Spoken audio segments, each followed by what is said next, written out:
Mari kita sama-sama mempersiapkan hati untuk berdoa dan untuk belajar tema ini. Mari kita berdoa.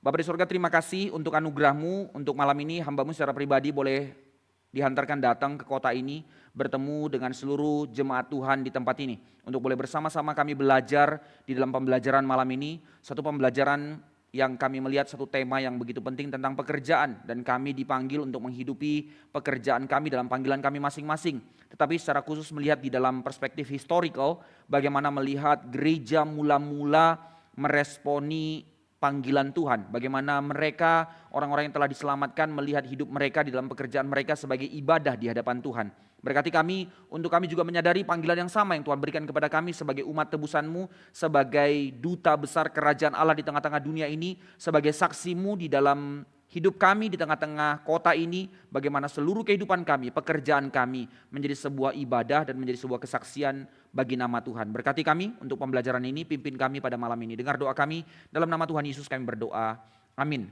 Mari kita buka 3 bagian firman Tuhan yang 2 saya yakin gak asing buat kita semua ya. Dan justru memang ini yang menjadi dasar jemaat mula-mula meresponi atau menjalankan seluruh kehidupan mereka. Yang pertama kita membaca dari 1 Korintus 10 ayat 31.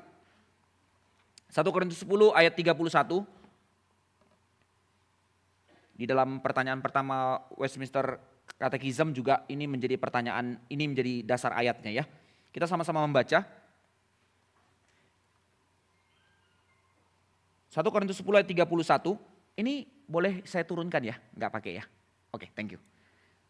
Sama-sama kita membaca ayat ini, demikian firman Tuhan. Aku menjawab, jika engkau makan atau jika engkau minum atau jika engkau melakukan sesuatu yang lain, lakukanlah semuanya itu untuk kemuliaan Allah. Arti kata, pendek kata, segala sesuatu di dalam kehidupan kita, kita lakukan untuk kemuliaan Allah. Sekarang kita membaca dari Roma pasal 12, yang juga ayat tidak asing buat kita. Roma pasal 12 dari ayat 1 dan 2. Roma pasal 12 ayat 1 dan 2. Saya membacakan 1, kita sama-sama membaca ayat yang kedua. Demikian firman Tuhan. Karena itu saudara-saudara, demi kemurahan Allah, aku menasihatkan kamu supaya kamu mempersembahkan tubuhmu sebagai persembahan yang hidup, yang kudus dan yang berkenan kepada Allah. Jadi supaya kamu mempersembahkan tubuhmu yang hidup, yang kudus dan berkenan kepada Allah, itu adalah ibadahmu yang sejati. Kedua, janganlah kamu menjadi serupa dengan dunia ini, tetapi berubahlah oleh pembaharuan budimu, sehingga kamu dapat membedakan manakah kehendak Allah, apa yang baik, yang berkenan kepada Allah, dan yang sempurna. Satu bagian lagi kita membaca dari kitab Efesus. Di dalam pasal 4 bagian nasihat-nasihat yang diberikan Paulus kepada jemaat di Efesus. Salah satunya khusus ayat 28 yang kita mau soroti. Efesus 4 ayat 28. Yang sudah menemukan kita sama-sama membaca sekali lagi bagian ini. Efesus 4 ayat 28, demikian firman Tuhan. Orang yang mencuri janganlah ia mencuri lagi. Tetapi baiklah ia bekerja keras dan melakukan pekerjaan yang baik dengan tangannya sendiri. Supaya ia dapat membagikan sesuatu kepada orang yang berkekurangan.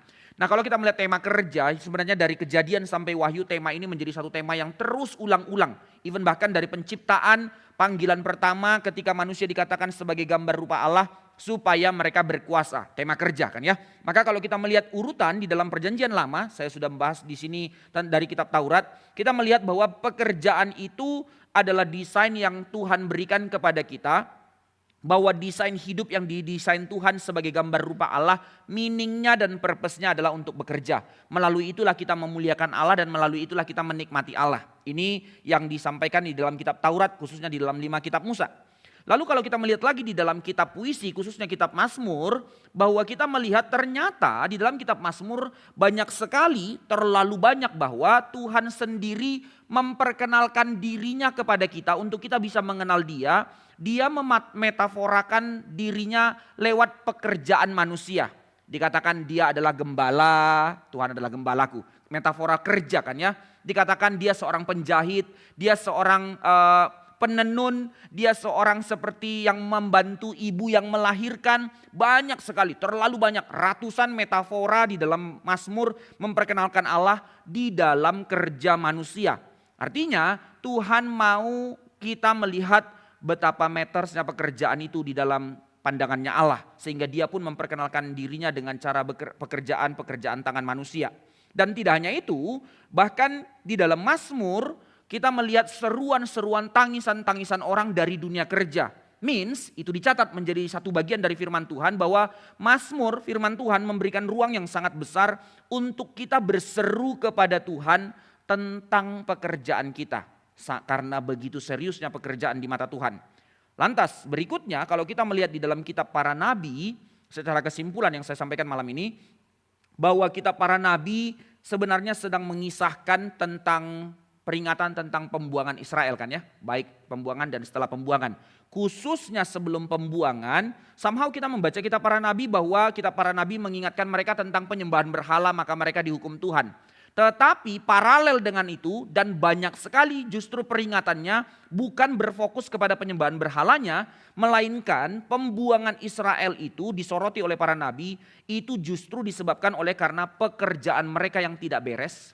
Dengan cara yang tidak kudus menjadi satu kejijikan di mata Allah. Itu sebab Tuhan membuang mereka. Sebegitu seriusnya loh. Hanya gara-gara mereka kerja tidak beres Tuhan harus buang mereka. Somehow ini menjadi suatu hal yang take it for granted bagi kita, aling-aling karena kita sudah melayani, kita sudah menjadi orang yang di dalam gereja Tuhan, lalu kita bisa membungkusnya dengan sebuah topeng kerohanian, tapi sistem kerja kita di belakang di dunia kerja sana menjadi kerja yang, maafkan saya, brengsek. Menjadi sistem kerja yang sangat menjijikkan di hadapan Tuhan. Tidak bisa saudara, tidak bisa. Even bangsa Israel dibuang karena itu, Tetapi ini yang menjadi suatu kesadaran yang harus kita lihat bahwa Tuhan tidak sembarangan dengan tema kerja. Even bahkan kalau kita lompat sampai kepada kitab Wahyu, ternyata gambaran yang sangat diekspresikan di dalam kitab Wahyu dan di dalam akhir zaman berbicara apa tentang keselamatan nanti di bumi baru Yerusalem baru. Tema kerja. So nanti ketika Yesus datang kembali dan kita akan bersama-sama dengan dia di bumi baru Yerusalem baru. Di bumi baru Yerusalem baru. Ngapain di situ? Kerja. So dari awal motif creation, motif penebusan sampai kepada motif kedatangan Yesus yang kedua. Tema kerja itu menjadi satu tema sentral di dalam kehidupan Kristen. Itu sebab Amsal bilang, hai pemalas pergilah kepada semut. Karena Tuhan tidak sembarangan dan tidak main-main dengan tema kerja.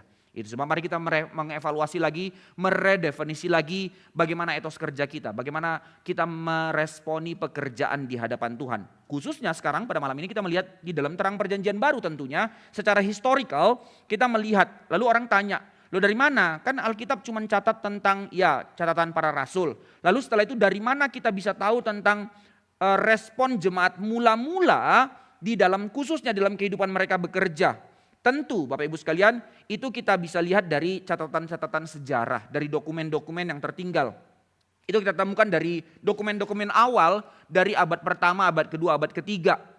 Kehidupan gereja mula-mula. Salah satunya beberapanya ya. Catatan dari Clement Alexandria. Itu banyak sekali menjadi catatan historis kita untuk melihat pembacaan kehidupan jemaat mula-mula. Lalu ada juga kanon Hippolytus, itu juga catatan di dalam gereja mula-mula tentang bagaimana kehidupan jemaat mula-mula dan di situ membahas tentang tema pekerjaan juga. Catatan dari Bapak Gereja Agustinus, ya banyak sekali kita membaca tentang bagaimana catatan tentang pertobatan dia, tetapi juga tentang bagaimana realitas kehidupan jemaat Tuhan. Irenaeus, Origenes, nah itu semua bapak-bapak gereja yang memiliki catatan. Yang paling lengkap bahkan ada khusus dokumen, namanya Didaketon Dodeka Apostolon, yang berarti pengajaran para rasul kepada bangsa-bangsa. Jadi setelah mereka menjadi Kristen, para Gentiles itu, non-Yahudi itu, bagaimana mereka menghidupi? Kan terjadi perdebatan, mereka harus seperti Yahudi. Lalu Paulus bilang tidak, setelah dikatakan tidak, lalu bagaimana? Maka dibikinlah urutan yang meresponi firman Tuhan, tapi tidak dijadikan itu bagian dari kitab suci, tetapi cara pedoman hidup gereja mula-mula. Nah itulah catatan dokumen itu. Itu kurang lebih tahun 100 Masehi, jadi transisi dari abad pertama kedua gitu ya. Lalu yang juga clear itu ada dokumen dari Didaskalia Apostolorum, itu dari Syria, Iran sekarang ya. Tahun 230 Masehi, itu catatan yang ditemukan untuk melihat bagaimana para bisop, bapak-bapak gereja itu mendidik jemaat untuk punya tatanan hidup yang benar. Nah ini perkamen-perkamen atau catatan-catatan mosaik kuno yang ditemukan di dalam gulungan kitab-kitab di bawah lantai Basilika Aquileia di Italia. Dari situlah catatan-catatan ini menjadi catatan untuk kita pelajari pada hari ini. Itu sedikit pengantar buat kita untuk mengerti bahwa ini bukan dikarang-karang tetapi dari realitas catatan sejarah. Oke, beberapa catatan sejarah yang harus kita perhatikan di dalam membahas hal ini, yaitu pembacaan secara historis tentunya, dan bagaimana kita melihat ibadah Kristen mula-mula itu. Nah sekarang kita pagerin dulu supaya kita nggak salah mengerti akan hal ini ya. Bapak Ibu sekalian, di dalam PA kita malam ini, tentu ini studi, yang harus kita pahami adalah bahwa seperti bangsa Israel kuno, jemaat mula-mula di dalam perjanjian lama, lalu sekarang jemaat mula-mula di dalam perjanjian baru, orang Kristen mula-mula itu tidak kita pandang sebagai orang-orang perfect, orang sempurna. Tidak. Ingat, mereka sama dengan kita. So means tidak ada gambaran, oh ya mereka karena lebih dekat dengan Yesus awal-awal maka mereka lebih sempurna dari kita. No, sama. Ini yang harus kita pahami sehingga kita tidak menonton ini menjadi satu catatan yang wah impossible kita menghidupinya. Enggak Bapak Ibu, ini real gitu ya. Jadi bukan berarti di tangan mereka pada zaman itu 2000 tahun yang lalu pekerjaan itu menjadi pekerjaan yang sempurna, apa yang mereka lakukan selalu berhasil dan menjadi pernyataan kemuliaan Allah yang sukses. Enggak, persis sama dengan kita. Mereka adalah orang-orang yang juga bergumul. Maka tujuan kita mempelajari atau melihat catatan sejarah tentang kehidupan mereka bukan untuk meromantisasi, melihat oh kenangan dulu ada jemaat, pola jemaat yang perfect, bukan. Atau membangkitkan kembali masa lalu kekristenan yang sempurna yang menjadi satu imajinasi atau imajiner yang harap-harap kita bisa lakukan. Enggak itu tujuannya. Kita tidak memiliki cukup informasi juga sebenarnya untuk secara informasi historis bagaimana kita merekonstruksi ulang secara akurat aktivitas mereka pada zaman itu. Atau kita juga nggak punya data-data yang kohesif, yang terpadu atau menyeluruh, komprehensif tentang tema ibadah di dalam jemaat mula-mula. Artinya kalau ditanya sekarang, sebenarnya 2000 tahun yang lalu itu jemaat mula-mula Kristen pertama itu gimana sih liturgi ibadahnya? Kita nggak tahu. Totally nggak tahu. Sepanjang pergerakan zaman, dinamika ibadah itu terus berubah. Itu yang namanya kontekstualisasi. Tetapi tetap kembali kepada prinsip firman Tuhan. Tetapi bagaimana real liturgi hidupnya ibadah mereka? Yang nggak tahu. Yang dicatat Kisah Para Rasul hanya pagi-pagi benar setiap minggu pertama. Makanya beribadah berubah dari Sabat di hari Sabtu hitungannya menjadi hari Minggu. Sampai sekarang kita ikuti tradisi itu. Kita beribadah di hari Minggu. Itu catatan Kisah Para Rasul. Dari pasal 20 itu sudah dicatat dan diulang dan akhirnya itu menjadi tradisi gereja kita ibadah hari Minggu. Itu doang. Tetapi liturgi ibadahnya, sistemnya, cara etos kerjanya tidak really dicatat sehingga kita nggak tahu. Makanya liturgi tiap-tiap gereja berbeda-beda. Oh enggak masalah. Kita tidak menjadi alergi terhadap liturgi gereja yang lain loh. Jadi jangan berpikir secara mekanisme. Pokoknya sistem liturgi ibadah yang benar itu hanya GRI. Wah cilaka kalau begitu. Enggak saudara-saudara. Enggak ada yang begitu.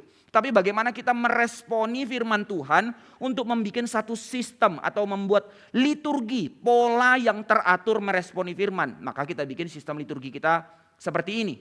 Even bahkan sedikit kritik ke dalamnya. Di dalam liturgi kita saja. Ada masih beberapa yang masih kurang setuju tentang warta di tengah. Kalau sistemnya kita membuat tatanan ibadah puncaknya sampai kepada firman dan berkat jemaat pulang.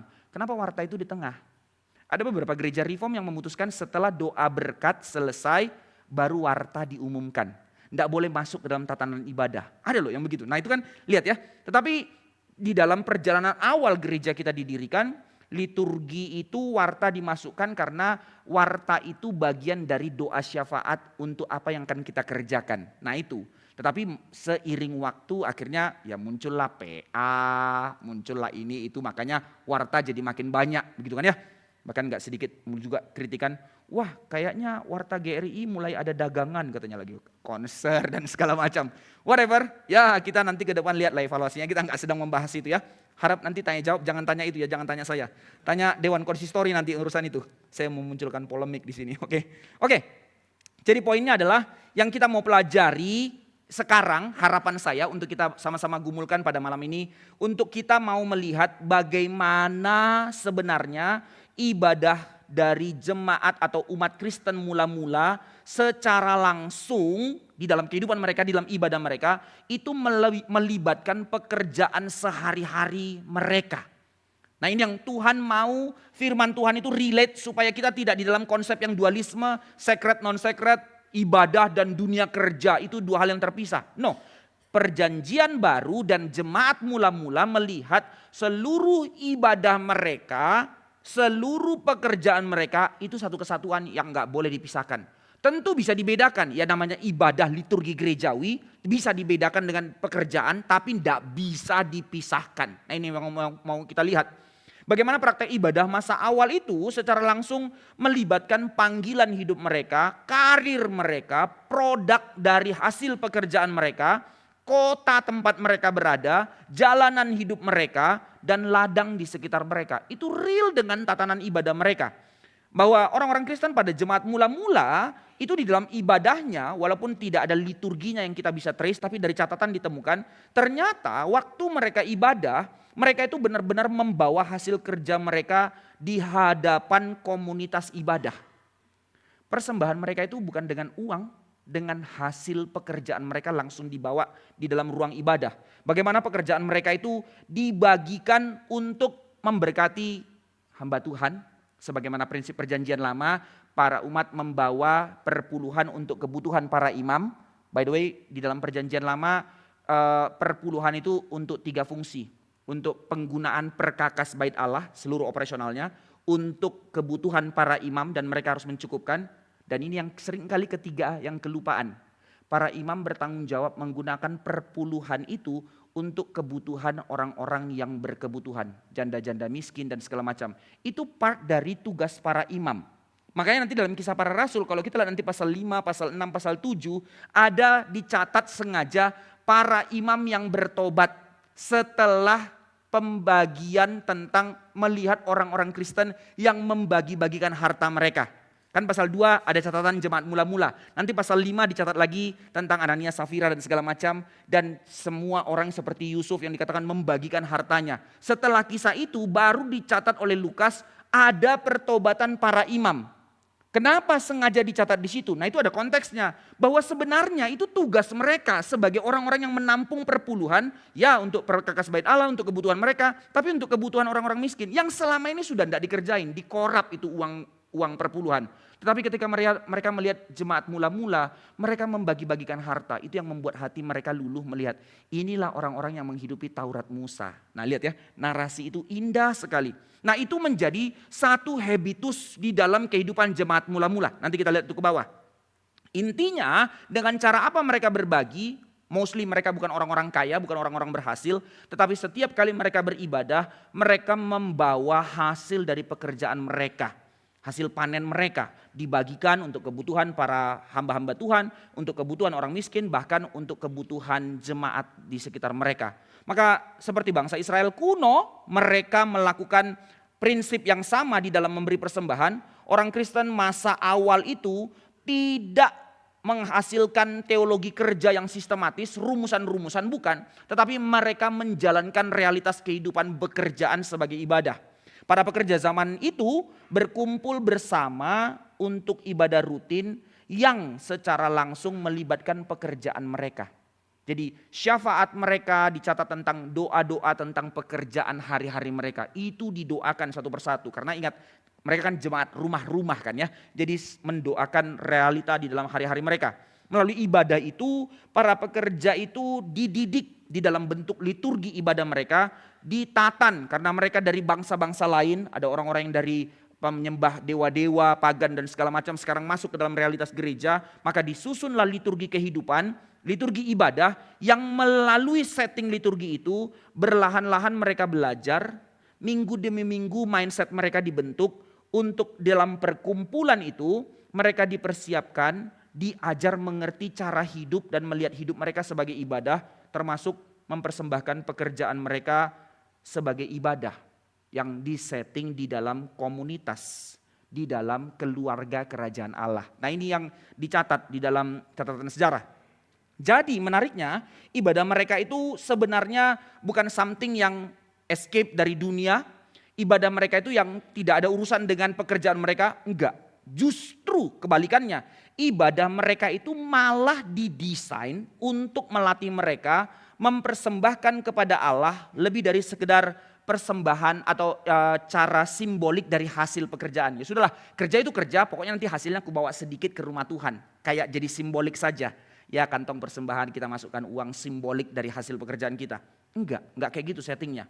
Justru mereka melihat bagaimana mereka datang kepada ibadah membawa seluruh pergumulan kerja mereka dan bagaimana mereka pulang dari ibadah menjadi dasar mereka untuk kembali diutus ke dalam dunia kerja mereka. Ini settingnya. Jadi mereka itu diajar untuk menuntut diri, untuk mempersembahkan seluruh diri mereka, hidup mereka, tubuh mereka sebagai persembahan yang hidup, yang kudus dan yang berkenan kepada Allah. Ini yang mereka responi dari pembacaan Roma pasal 12 itu. Makanya kamu tidak sama dengan dunia. Kan di dalam realitas dunia itu terjadi dualisme. Nanti kita lihat konteksnya ya. Karena di dalam konsep platonik melihat kerja itu something yang materi, yang rendah dan segala macam. Tapi kekristenan diajar oleh Paulus untuk melihat berubahlah. Seluruh tubuhmu persembahkan menjadi persembahan yang benar, yang kudus dan yang mulia. Seturut dengan pembaharuan akal budimu. So itu nggak ada dualisme, nggak ada ruang untuk dualisme. Itu yang Paulus mau bilang.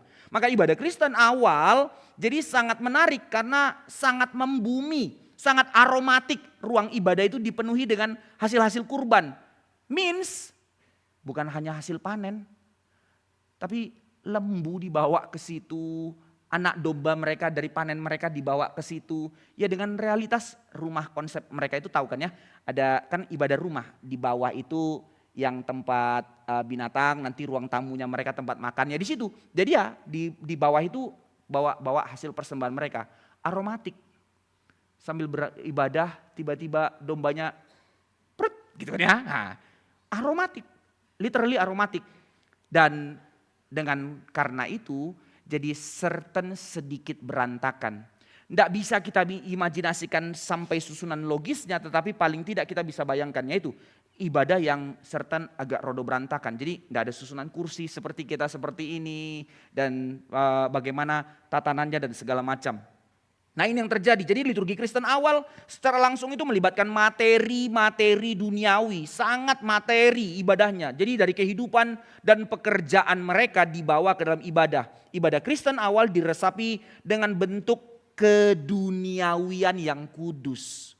Beauty sekali sebenarnya. Dan kalau kita lihat Bapak Ibu yang pernah KKR regional sampai ke pedalaman. Kita masih dapati di gereja-gereja tradisional di pedalaman Indonesia masih banyak loh yang begini. Saya somehow kalau ke daerah di Tanah Batak di pedalaman atau di Mamasa atau bahkan di Sumba. Nanti ibadah-ibadah tertentu banyak jemaat yang bawa beras. Bukan beras, apa itu? Yang masih di dalam itunya? Padi yang masih itunya. Jadi belum digiling, belum jadi beras. Masih dibawa sampai begitu. Ada yang nelayan bawa ikan sengaja. Ada yang bawa sayur dan segala macam. Hanya memang ya agak sedikit jadi terkesan berantakan. Setelah itu nanti dilelang. Nanti supaya jadi nilai uang dia. Oke, ikan siapa? 20.000, 30.000 jadi kayak gitu nanti setelah ibadah. Tentu tidak ibadah, setelah ibadah nanti ada jam lelangnya. Ada yang bikin pada saat jam persembahan jadi momen jam lelang. Lebih lama lelang daripada khotbahnya. Wah cilaka juga ya kalau kayak gitu. Tapi itu terjadi, benar-benar terjadi. Nah ini yang mereka responi. And yet ternyata itu sangat gereja mula-mula. Gereja mula-mula itu melakukan hal yang demikian. Maka ibadah Kristen pada dasarnya bukan hal-hal spiritual terangkat ke sorga. No, ibadah jemaat mula-mula itu bersifat sangat duniawi. Indah ya, begitu realnya. Simbol-simbol utama diambil dari aktivitas kehidupan manusia yang paling berantakan. Bukan dari hal-hal mistis dan spiritual, hal-hal yang terangkat ke sorga, enggak. Gereja mendasarkan ibadah pada realitas kehidupan sehari-hari umat Allah. Bahkan kalau kita melihat Kristus pun meminta untuk di dalam ibadah ini selalu ada yang dimana sakramen digunakan dengan realita yang sangat duniawi. Ya kan ya? Sakramen baptisan dengan cara apa? Mandi, literally fisik. dengan air di dalam pekerjaan mereka sehari-hari. Ingat konteks mereka air itu something yang sangat matter kan. Itu bukan air seperti kita di negara tropis seperti ini, air di mana-mana tinggal hidupin keran, ya di sana setengah mati dalam konteks pada saat itu. Tapi realita baptisan itu seperti mereka sedang memanen hasil sedang dalam proses musim tanam di dalam tanaman mereka yang harus disiram. Demikian juga untuk mereka menyadari simbolik itu jemaat yang sedang dibaptiskan seperti sebuah benih yang akan tumbuh real dalam kehidupan mereka. Tidak hanya itu, ekaristi, perjamuan kudus, dibangun di atas apa? Roti dan anggur, hasil panen mereka. Gandum yang mereka panen untuk diolah menjadi makanan yang tidak boleh dikasih ragi untuk mereka makan hari itu. Dan anggur yang mereka panen untuk dibikin menjadi minuman untuk melalui perjalanan ekaristi untuk mengingat penebusan Kristus dari hal yang real yang sehari-hari mereka kerjakan. Nah ini yang terjadi. Bahkan ada yang namanya di dalam ibadah, di dalam konteks jemaat mula-mula itu banyak yang namanya pengurapan. Orang sakit dioles dan segala macam. Itu selalu bicara tentang apa? Minyak-minyak zaitun mereka yang mereka kumpulkan. Semuanya sangat membumi, sangat duniawi. Dari sini kita melihat bahwa fakta liturgi, sistem liturgi sangat melibatkan unsur-unsur ciptaan. Menunjukkan bahwa jemaat mula-mula itu sangat memberi penghormatan terhadap unsur-unsur yang materi.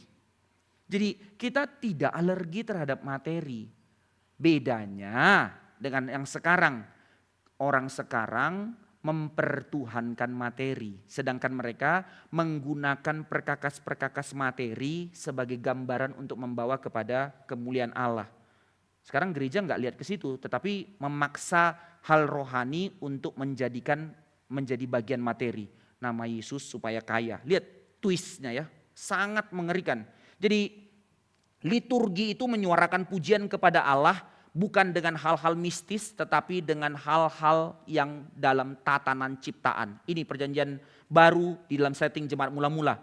Jadi intinya ibadah Kristen mula-mula itu tidak memfasilitasi orang untuk lari dari pekerjaannya. Tidak membawa orang untuk terfantasi keluar dari kelelahannya. Lalu ditenangkan dengan something efek mistis. Lalu nanti pulang seperti orang yang sudah dipenuhi dengan roh untuk kembali dikuatkan. Gak ada sama sekali setting seperti itu di dalam liturgi jemaat mula-mula. Melainkan keduniawian itu, realitas sehari-hari itu yang berurusan dengan fisik itu dibawa menjadi sistem tatanan liturgi gereja. Jadi ibadah itu mengakarkan pada pekerjaan di bumi, dalam pekerjaan mereka sehari-hari. Maka semua ciptaan material dikuduskan dan disucikan bagi Allah di dalam ibadah. Itu yang membuat mereka sadar ketika mereka nanti bekerja dan dari semua pekerjaan mereka dan hasil pekerjaan mereka tahu bahwa itu akan dibawa ke dalam gereja Tuhan. Kalau ini bukan barang yang kudus, celaka saya di hadapan Tuhan. Makanya itu yang membuat tidak bisa lepas. Itu terintegrasi sangat kuat antara realitas pekerjaan mereka dengan ibadah. Nah itu setting yang dibentuk dalam mereka. Ibadah yang melibatkan indera dan tubuh, lidah dan perut, serta kerja fisik tangan mereka. Itu sangat membantu mereka melalui liturgi ibadah yang demikian. Sangat membantu mereka para pekerja menyadari bagaimana pekerjaan mereka itu jadi ibadah. Jadi bukan something yang terlepas, terputus. Nah ini settingnya. Jadi gak ada hal-hal yang mistis di situ. Salah satu contoh catatan dari apa yang saya katakan tadi itu terungkap di dalam catatan pengajaran dari Uskup Antioquia, John Chrysostom, 360 Masehi. Di dalam catatan dia sebagai uskup di Antioquia, dia membuat satu pedoman yang nanti setelah dia akan diteruskan oleh jemaat, bagaimana petunjuk baptisan dalam kehidupan gereja. Artinya setiap orang yang sudah dipertobatkan akan dibaptiskan. Nah sebelum mereka dibaptis, nah ini dulu kan siapa yang bertobat langsung dibaptis, siapa yang bertobat langsung dibaptis. Ternyata di dalam catatan gereja mula-mula setelah mulai dari tahun 100, tahun 200, mereka tidak langsung buru-buru baptis orang. Tunggu, dibina dulu. Karena kita harus pastikan dia benar-benar mengerti iman. Nah menarik ya, jadi semangat katekisasi yang kita jalankan dalam gereja kita ini, itu semangat gereja mula-mula. Jadi bukan berarti kita anti baptisan, pokoknya orang percaya langsung dibaptis. Tapi kita lebih memilih dalam semangat ini karena kehati-hatian mereka oleh karena terlalu banyaknya bidat dan pengajaran palsu yang dimana orang buru-buru langsung merasa dia sudah dibaptis, lalu bawa mindset lamanya ke dalam gereja Tuhan. Tidak bisa. Jadi sebelum mereka dibaptiskan, mereka harus masuk ke dalam katekisasi sistem kita, kalau kita bilang sekarang, mereka harus masuk ke dalam satu pembentukan tatanan hidup baru, yaitu petunjuk hidup di dalam baptisan. Nah, jadi ada petunjuk 1, petunjuk 2, petunjuk 3. John Chrysostom menuliskan hal itu. Nah, khususnya di dalam catatan petunjuk ke-8, petunjuk baptis dalam kehidupan gereja. Dia bilang begini, saya kutip ya. Petunjuk ke-8 sebelum orang dibaptiskan. Hendaklah setiap orang meninggalkan gereja, artinya setelah dia beribadah, untuk mengerjakan tugas-tugas hariannya. Means, hal pertama yang harus kamu pikirkan kalau kamu keluar dari gereja, setelah kamu beribadah, setelah kamu mendengar firman, yang kamu inginkan adalah, saya pulang. Untuk apa? Kerja. Tidak boleh pikir yang lain. Pikirkan pekerjaan tugas sehari-harimu. Artinya liturgi gerejawi harus menjadi cara berpikirmu untuk men-setting liturgi kehidupanmu. Boro-boro ya, kita belum pun doksologi. Sudah cari, nanti makan di mana. Udah scroll dulu. Amin. Udah amin. Oke, Pak kemana kita? Oke, sudah tahu mau makan di mana. Gak ada lagi urusan refleksi tentang dari khotbah ini nanti pekerjaan kita. Gak bisa saudara, gak bisa. Bahwa hendaklah setiap orang meninggalkan gereja untuk mengerjakan tugas-tugas hariannya. Yang satu bergegas bekerja dengan tangannya.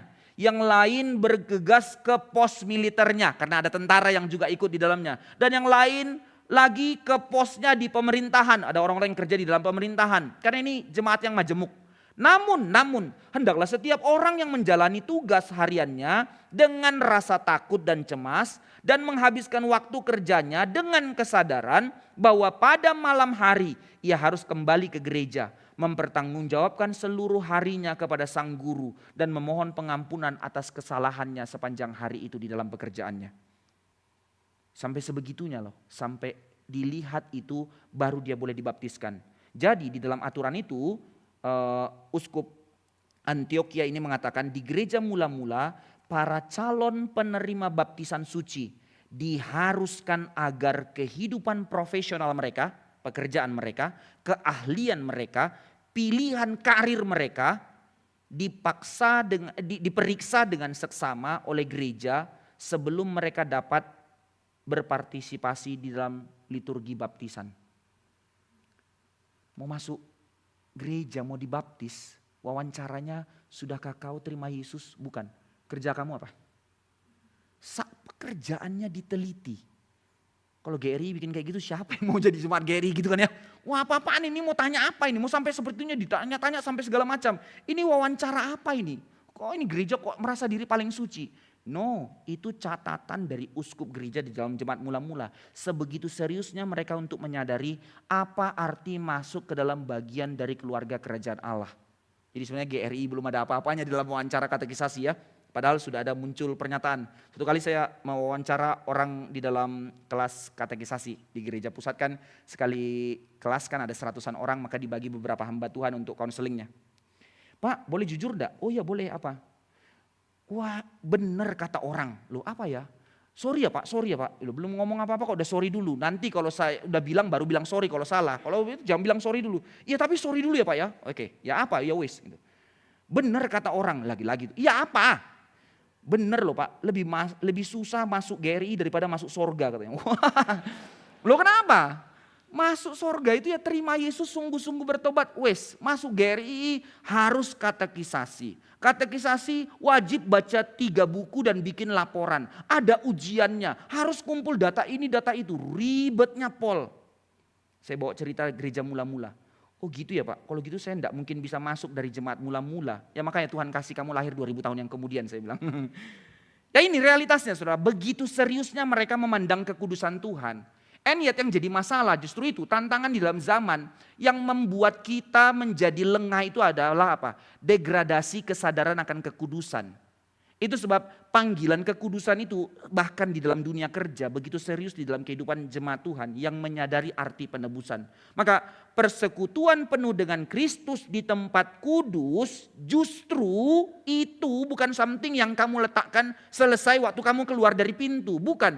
Kesadaran kamu melalui persekutuan yang penuh dengan Kristus. Lewat firman, lewat doa dan lewat sakramen. 3 alat anugerah kan ya. Yang diberikan Tuhan lewat gereja yang membuat kamu bersekutu dengan Kristus. Justru kalau kamu sadar kamu dipenuhi dengan hal itu menuntut kamu, itu menggelisahkan kamu untuk persekutuan penuh dengan Kristus di tempat kerjamu.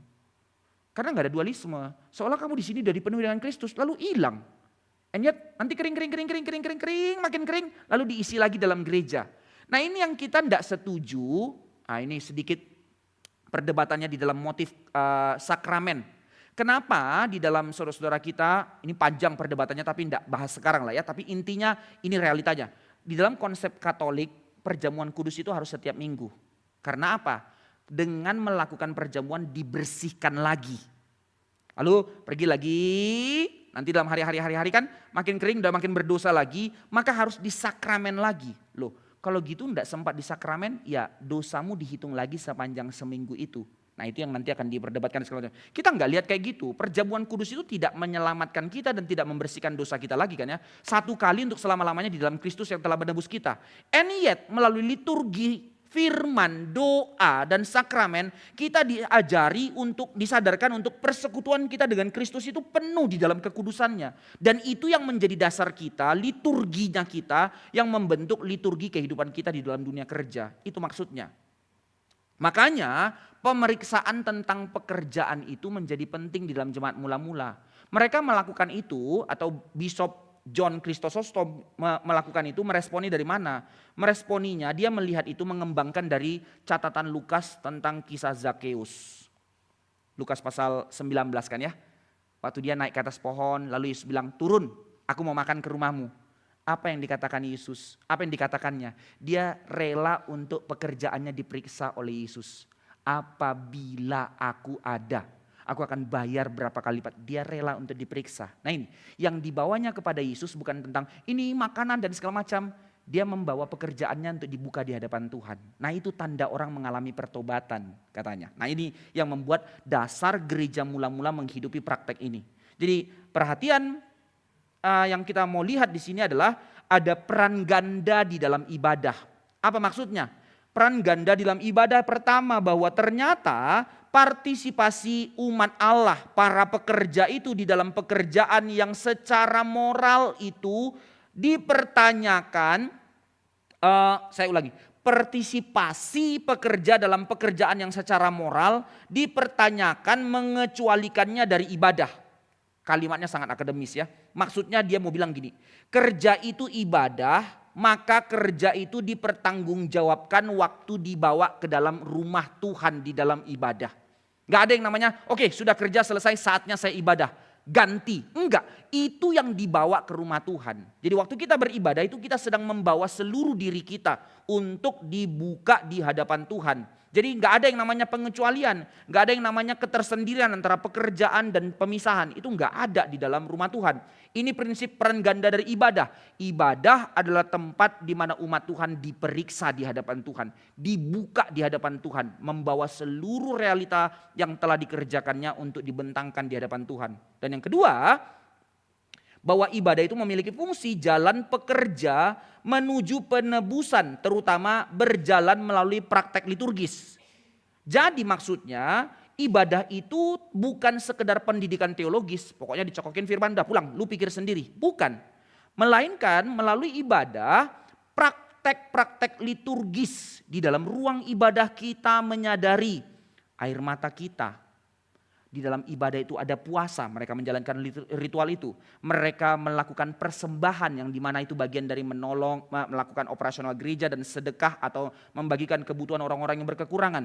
Praktek-praktek liturgi ibadah mereka itu justru menjadi dasar mereka untuk menjadi dasar mereka semangat bekerja. Menjadi dasar mereka untuk kembali bekerja supaya mereka berlomba-lomba membawa hasil mereka lagi untuk dibawa ke dalam ibadah. Jadi akhirnya seluruh pekerjaan itu dikembalikan ke dalam ibadah. Nah itu setting yang dibentuk di dalam kehidupan jemaat mula-mula. Jadi pekerjaan tidak dapat dibiarkan menjadi kehidupan yang terpisah dari ibadah. alias dualisme. Sekarang kan semangat di dalam Injili itu kan sudah membagi apa yang namanya ibadah, apa yang namanya dunia kerja. Kayak terkadang kita bilang, oke, kami menolak kok, orang-orang GRI nggak nerima konsep yang kayak gitu. And yet kita hidupi itu. Yaitu apa? Ya hamba Tuhan kan kerjanya yang bagian rohani, kami kan kerjanya yang bagian duniawi. Loh kok ada motif kayak gini? Ini dualisme saudara, nggak ada konsep begitu di dalam kekristenan. Pekerjaan yang menyimpang dan ibadah yang suci tidak dapat hidup berdampingan. Bagaimana mungkin engkau menjadi rohani di dalam rumah Tuhan tetapi korup di dalam pekerjaanmu? Something wrong. Maka itu yang dikatakan ibadahmu tidak berkenan di hadapan Tuhan. Ibadahmu menjadi kejijikan di hadapan Tuhan. Itu sebab Paulus tadi bilang di dalam 1 Korintus 10 ayat 31. Apapun yang kau lakukan, lakukan untuk kemuliaan Allah. Means ibadahmu di sini, kalau kalimat dalam bapak-bapak gereja, sebenarnya kita ngapain setiap minggu di sini? Tanda petik ya, ini bukan kalimat persenya tapi motifnya ada motif ini. Ibadah itu sebenarnya adalah GR, gladi resik, rehearsal, sedang latihan. Jadi praktek ibadah sesungguhnya itu di mana? Di luar. Jadi sebagaimana kamu mengerti ibadah dalam gereja, begitulah praktek ibadahmu di luar. Di mana? Di dalam pekerjaan. Tapi kok ada orang kalau ibadah itu kayaknya kusuk di luar kok jadi masalah. Berarti something wrong dengan ibadahmu. Engkau bukan ibadah. Berarti engkau tidak benar-benar mengerti apa GR-nya. Kadang kau berpikir ya sudah tampil. Setelah itu selesai, di luar tidak tampil lagi. Ngawur, enggak. Ibadah itu ada certain motif. Bukan hanya itu, tapi ada satu aspek dari semangat ibadah sebagai sebuah rehearsal, sebagai pembentukan liturgi di dalam kepala kita untuk menjadi dasar kita menjalani hidup kita di dalam liturgi yang sama dalam pekerjaan kita. Ini poinnya. Jadi pekerjaan, kehidupan, dan liturgi perlu dijalin dengan setia dan tidak boleh dipisah-pisahkan, tidak boleh diseparasikan. Dan ini gak gampang, tentu gak gampang. Itu sebab dibutuhkan yang namanya disiplin gereja. Hari ini kita hanya melihat bahwa disiplin gereja itu hanya jatuh kepada dosa seksual, maka diberikan disiplin gereja. Tidak hanya itu loh. Bahkan di dalam jemaat mula-mula, keterpisahan antara kehidupan kerja dan liturgi. Nah, kehidupan dan liturgi gereja ini yang dilihat sekarang. Tapi pekerjaan digeser. Padahal di dalam jemaat mula-mula bukan hanya kehidupan, realitas, moralitas dan segala macam. Pekerjaan pun menjadi salah satu tolok ukur untuk disiplin gereja dijalankan di dalam kehidupan umat Tuhan. Ini dicatat di dalam dokumen dari Didaskalia abad ketiga yang tadi saya bilang dari Syria. Pedoman hidup gerejawi. Di dalam dokumen ini dikatakan, saya quote, peringatan liturgis tidak hanya ditujukan bagi para pekerja yang mempersembahkan produk najis. Warning itu tidak hanya diberikan kepada para pekerja yang membawa hasil kerja dari pekerjaan yang kotor. Tetapi juga peringatan liturgika diberikan kepada para pemimpin gereja, kepada para pemimpin ibadah yang dengan diam, dengan rela menerima persembahan yang najis itu. Peringatan justru disiplin gereja akan diberikan kepadamu. Makanya para hamba Tuhan harus benar-benar memeriksa itu hasil pekerjaan yang benar atau tidak. Sebegitu ketatnya jemaat mula-mula. Berapapun jumlah yang dipersembahkan, betapapun mendesaknya kebutuhan akan uang dari yang diberikan itu, atau makanan yang telah dipersembahkan itu, para imam tidak boleh menerimanya dan memberikannya itu kepada para janda menjadi sumber makanan mereka. Jangan kasih dari hasil persembahan yang kotor untuk tolong orang susah. Jangan, itu bahasa literalnya. Mengapa? Karena jika mereka melakukannya, mereka akan dinyatakan bersalah dalam penghakiman pada hari Tuhan. Sampai dibawa kepada penghakiman Tuhan loh. You yang mengotori orang-orang yang berkebutuhan dengan persembahan yang kotor. Diteruskan di dalam Didaskalia menyatakan bahwa para pemimpin ibadah tidak memiliki alasan untuk mengatakan, loh kami tidak tahu itu pekerjaan yang kotor. Tidak ada. You yang dihakimi Tuhan pertama, bukan yang mereka yang kasih persembahan. Kamu, karena kamu tidak mengenal domba-domba Allah yang diberikan kepadamu. mengenai integritas moral dari buah dan persembahan itu dipertanggungjawabkan kepada kamu. Lebih baik bagi gereja dan orang-orang yang bergantung kepada gereja, orang-orang miskin yang membutuhkan, lebih baik bagi mereka habis oleh kelaparan sampai mati karena kelaparan daripada menerima dari orang jahat. Wow, catatan itu harus dicatat jadi dasar hidup gereja. Selain itu katanya, jika seorang janda diberi makan dengan roti hanya dari jerih payah kebenaran, itu akan berlimpah baginya walaupun cuma sedikit. Tetapi jika banyak diberikan kepadanya, limpah diberikan kepadanya, tapi dari hasil pekerjaan yang jahat, itu tidak akan cukup baginya. Dia akan tetap kurang dan lapar. Tetapi sekali lagi, jika ia diberi makan dari hasil kejahatan, ia tidak dapat mempersembahkan pelayanan dan syafaatnya dengan murni di hadapan Allah. Konon pada saat itu orang-orang miskin juga diberikan kesempatan pelayanan. Mereka tidak bisa berbagian dalam hal memberi, menolong dan segala macam. Tetapi mereka lah orang-orang yang sangat mengerti arti berseru kepada Tuhan. Mereka lah golongan pensyafaat karena mereka tahu susah. Maka mereka mengerti bagaimana bergumul di hadapan Tuhan. Tetapi orang-orang seperti ini kamu beri makanan yang kotor, mulut mereka pun menjadi kotor. Tuhan tidak dengar sampai segitunya. Pikir-pikir sebegitunya ya. Nah ini saya pun di dalam mempersiapkan ini, diemnya tuh lama banget. Wow, kalau saya praktekkan ini di Emery Sunter, pindah semua dari Emery Sunter gitu kan ya. Tapi ini realnya, maksudnya semangat ini yang kita mau bagi untuk kita boleh renungkan bagaimana kita merefleksikan kekudusan Tuhan itu dalam hidup kita. Persembahan yang tercemar akan merusak ibadah para janda yang menerimanya dan mempersembahkannya kepada Allah sebagai ucapan syukur yang tidak lagi berkenan. Maka perhatikan saudara sekalian kalimat yang mau dikatakan oleh dokumen di Daskalia dari Syria. Virus, dia pakai kata kalimat itu bibit yang kotor. Virus dari pekerjaan yang jahat itu menyebar ke seluruh ibadah dan komunitas. Itu virus. Sangkamu cuman kamu menangis, sangkamu oke, sudah. Tapi dari hasil yang kau berikan itu akan menyebar, mengotori tangan para imam, para pemimpin ibadah, mengotori umat Tuhan. Ini yang terjadi. Oleh karena itu, jika apa yang dilakukan para pekerja dengan tangannya, dengan pikirannya, dengan tubuh mereka, di tempat kerja mereka benar-benar penting bagi Tuhan, itu sebab kalimat yang diberikan oleh Petrus. Kuduslah kamu sebab Allahmu adalah kudus. Termasuk kalimat ini dalam pekerjaanmu. Kuduskanlah pekerjaanmu sebab Allahmu adalah kudus. Kuduskanlah pikiranmu sebab Allahmu adalah kudus. Kuduskanlah mulutmu sebab Allahmu adalah kudus. Kuduskanlah hatimu sebab Allahmu adalah kudus. Ini panggilannya. Refleksi buat kita supaya enggak jadi satu teori yang kita pelajari dari tadi sakit kepala mau kemana nih mendaratnya. Untuk gereja modern pada saat ini untuk kita. Gereja mula-mula dan gereja modern, kalau kita analisa dari analisa yang tadi dan ketika kita melihat gereja di dalam realitas sekarang ini, sebenarnya kita memiliki intensitas yang sama di dalam beberapa isu-isu. Mereka sangat concern dengan hal ini, kita juga akan concern dengan hal ini. Yaitu dalam isu apa? Urusan seksualitas. Kita kan gak main-main kan ya, sangat serius gereja.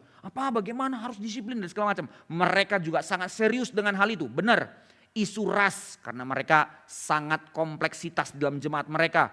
Isu politik karena mereka berhadapan-hadapan dengan jemaat negara Romawi dan juga pemerintahan Judaisme di dalam Yerusalem. Isu politik, isu kekerasan, penindasan kepada orang-orang yang rendah. Mereka sangat concern, kita pun akan concern dengan hal itu.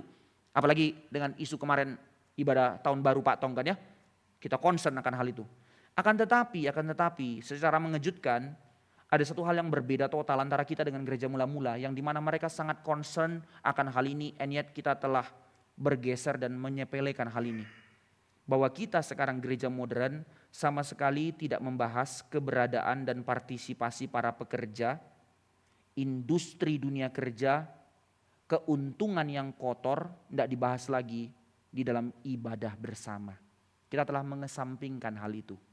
Tentu kita tidak persegeri, tapi secara umum gereja-gereja di dalam dunia realitas sekarang akhirnya tidak membahas itu secara concern. Adalah umum bagi gereja-gereja modern untuk menunjukkan perhatian yang besar agar kaum muda itu dipersiapkan untuk menjaga kekudusan hidup, hati yang baik, membuat pilihan seksual yang benar, yang gak sembarangan, memasuki panggilan kehidupan pernikahan, memasuki masa dewasa, semua itu kita bikinkan ya. Makanya tema-tema gerejawi atau remaja, love, sex, and dating, di mana-mana kan penuh. Semua itu concern dari orang-orang gereja, hamba-hamba Tuhan, dan concern orang tua. Iya, kita concern, and yet benar, itu bagus. Akan tetapi, apakah kita gereja sekarang menunjukkan tingkat kepedulian yang sama besarnya, sama concernnya, sama seriusnya, agar kaum muda dipersiapkan dengan baik untuk membuat pilihan yang jujur, yang kudus untuk pekerjaan mereka. Berapa banyak sekarang orang tua yang sama-sama berdoa menangis untuk anaknya punya pilihan tempat kerja karena kesadaran itu panggilan. Atau, ya ini dong cuannya lebih gede. Sesimpel itu. Saya bersyukur ada beberapa orang yang saya lihat, para penatua-penatua gereja yang ternyata para bisnismen. Lalu saya dengar, lo anakmu jadi guru loh. Nanti usahamu bagaimana? Terpujilah Tuhan, ya memang saya yang dipanggil untuk hal ini. Dan dia dipanggil untuk hal itu. Wah, itu hati tidak gampang. Sebagai seorang bisnismen gimana ya rela anaknya jadi guru, dia pengusaha loh. Pengusaha bukan pengusaha balabal, tapi niat anaknya jadi guru. Nah di sini kesadaran untuk mengerti calling, bagaimana sama-sama bergumul. Sekarang gereja telah mengesampingkan hal itu. Even bahkan ada anekdotnya ya di dalam gereja-gereja tradisional. Kalau orang tua misalnya anaknya 4 gitu atau berapalah. Anak pertama itu logikanya kuat banget. Ini harus di ITB nih, nanti jadi insinyur gitu katanya cerita dulu kan ya. Yang kedua itu wah hafalannya biologi bagus banget. Ini harus kuliah di UI kedokteran nih gitu kan ya. Lalu anak ketiga nanti entah apa lagi tuh badannya tegak dan segala macam bagus. Ini harus jadi tentara nih, bisa nanti jadi jenderal. Anak keempatnya, setannya Pol gitu. Ya nakal, ya bolos dan segala macam. Lalu tanya, nanti gimana? Ya sudahlah jadi pendeta enggak apa-apa. Wah cilaka gitu. Yang paling rusak gitu. Tapi giliran di mimbar ada hamba Tuhan bermasalah, ini pendeta nggak beres, ngomel-ngomel. Lah kamu kasih sampah ke rumah Tuhan, lah gimana? Gitu. Lihat ya, realitas yang lucu-lucuan, and yet itu menjadi satu hal yang lucu sekarang. Padahal itu tangisan gereja dari mula-mula. Persembahkanlah persembahan yang kudus, yang benar. Yaitu siapa? Hidupmu, seluruhnya bagi kemuliaan Allah. Maka ini yang terjadi di dalam gereja, bahwa dualisme itu telah merajalela. Gereja-gereja modern sekarang seringkali menganggap ibadah sebagai suatu kegiatan yang dibatasi secara cermat dalam ruang yang kudus. Tetapi ruang kudus itu hanya di sini. Ini ruang sakral, sementara dunia itu ruang sekuler.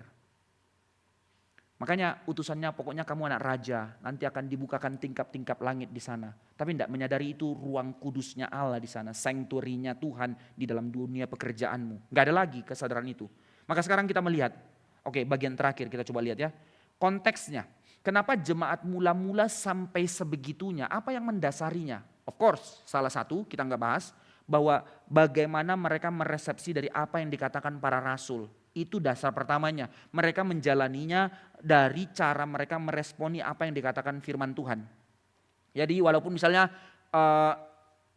kitab Efesus, ya memang itu dituliskan Paulus kepada jemaat Efesus. Tapi itu kan ditulis ulang sehingga itu menjadi catatan yang dikirim ke berbagai tempat. Jadi jemaat di Kolose juga baca kitab Efesus. Gulungan-gulungan itu menjadi banyak bagi mereka seperti dulu mereka percaya dan membaca juga gulungan-gulungan perjanjian lama. Ya mereka baca 5 kitab Musa, membaca kitab-kitab sejarah, kitab para nabi dan seterusnya. Nah sekarang juga gulungan yang sama itu diputar di dalam kehidupan jemaat. Maka mereka berusaha meresponi apa yang diajarkan oleh para rasul. Tetapi tidak hanya itu, mereka para bapak-bapak gereja yang murid dari para murid-muridnya para rasul ini bagaimana meresponi konteks. Nah sama dengan kita kan baca firman Tuhan. Oke, saya mau menghidupi firman Tuhan, tetapi ada konteks dalam realitas kehidupan kita. Nah sekarang itu yang kita lihat, apa yang jadi konteks gereja mula-mula sehingga sebegitu radikalnya mereka meresponinya. Ingat Bapak Ibu sekalian, gereja mula-mula itu sangat berhadapan dengan filsafat pada zaman itu yang sangat kental kan ya. Dan filsafat terbesar pada abad pertama, abad kedua itu sampai abad ketiga puncaknya itu Gnostik. Apa yang terjadi? Gnostik yang sangat dipengaruhi oleh Platonik, mereka itu sangat menyangkal kebaikan inheren dari ciptaan, dari materi. Dan mereka sangat memandang remeh pekerjaan yang urusan fisik. Kalau kita belajar kembali kepada Platonik kan terjadi 3 lapisan manusia. Rasio, emosi, dan will, keinginan. Maka orang-orang rendah itu hanya digerakkan oleh keinginan. Lalu ada orang yang digerakkan oleh emosi, perasaan, value, nilai. Tapi orang-orang agung adalah orang-orang yang terus memikirkan dunia ide gitu kan ya. Nanti di dalam pemikiran perkembangannya orang-orang gnostik lebih mengerikan lagi, lebih radikal lagi. Mereka sangat-sangat anti terhadap materialitas dan kerja manusia. Makanya orang-orang rendah itu, para petani itu kerja rendah itu yang hanya digerakkan oleh kampung tengahnya alias perutnya. Cuman hidup untuk makan tok demi fisik tok. Tapi jangan salah ya, mereka itu para filsuf itu bukan orang-orang yang gembul kayak Santa Claus yang duduk-duduk cuman mikir. Mereka juga atletis.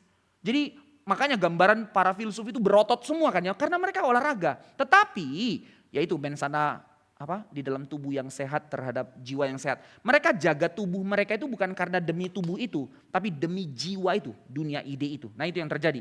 Nah kembali dalam hal ini, jadi di dalam dunia gnostik, orang-orang gnostisisme mengatakan bahwa pekerjaan duniawi itu, pekerjaan dunia yang material itu tidak sakral, itu tidak suci, tidak ada nilai-nilai spiritualnya sama sekali dunia pekerjaan itu. Spiritualitas adalah alat untuk transendensi ke sorga. Jadi spiritualitas itu hanya bicara tentang apa? Dunia ide. Orang-orang yang merenung atau orang-orang yang mengalami peristiwa-peristiwa transenden atau mengalami ekstasi, jiwanya terangkat dan segala macamnya. Sesuatu yang dipraktekkan untuk melepaskan diri dari penjara material, tubuh ini penjara jiwa. Sehingga orang-orang yang terus hanya hidup di dalam penjara jiwanya, di dalam kegiatan untuk fisiknya, itu orang rendah. Bahkan dalam kasus di Korintus, kita melihat jemaat Korintus terkontaminasi dengan filsafat ini. Ada yang menganggap tubuh itu tidak penting. Maka mereka bilang, nanti tubuh akan binasa kok, jiwa yang diselamatkan. Makanya sampai kebablasan, karena tubuh ini binasa, jadi dosa seks pun tidak apa-apa, yang penting jiwamu sama Tuhan. Lu sampai gila begitu rusaknya teologinya. Bapak gereja Irenaeus akhirnya menegur keras pandangan gnostik ini karena itu sangat mempengaruhi realitas gereja. Mereka akhirnya berpikir bahwa ya sudah, karena kami sudah ditebus, bagian kami hanya urusan kerohanian, dekat dengan Tuhan, pekerjaan mulai ditinggalkan. Olah, ngawur kamu. Irenaeus merumuskan perbedaan teologis kekristenan dengan filsafat gnostisisme. Bahwa pembelaan teologis atas kebaikan ciptaan Tuhan. Irenaeus menekankan tentang kehidupan material dan kerja manusia itu sebagai ibadah di hadapan Tuhan. Itulah hal yang spiritual. Bahkan tidak hanya bersifat teologis, tetapi makanya dibangun di dalam susunan liturgis.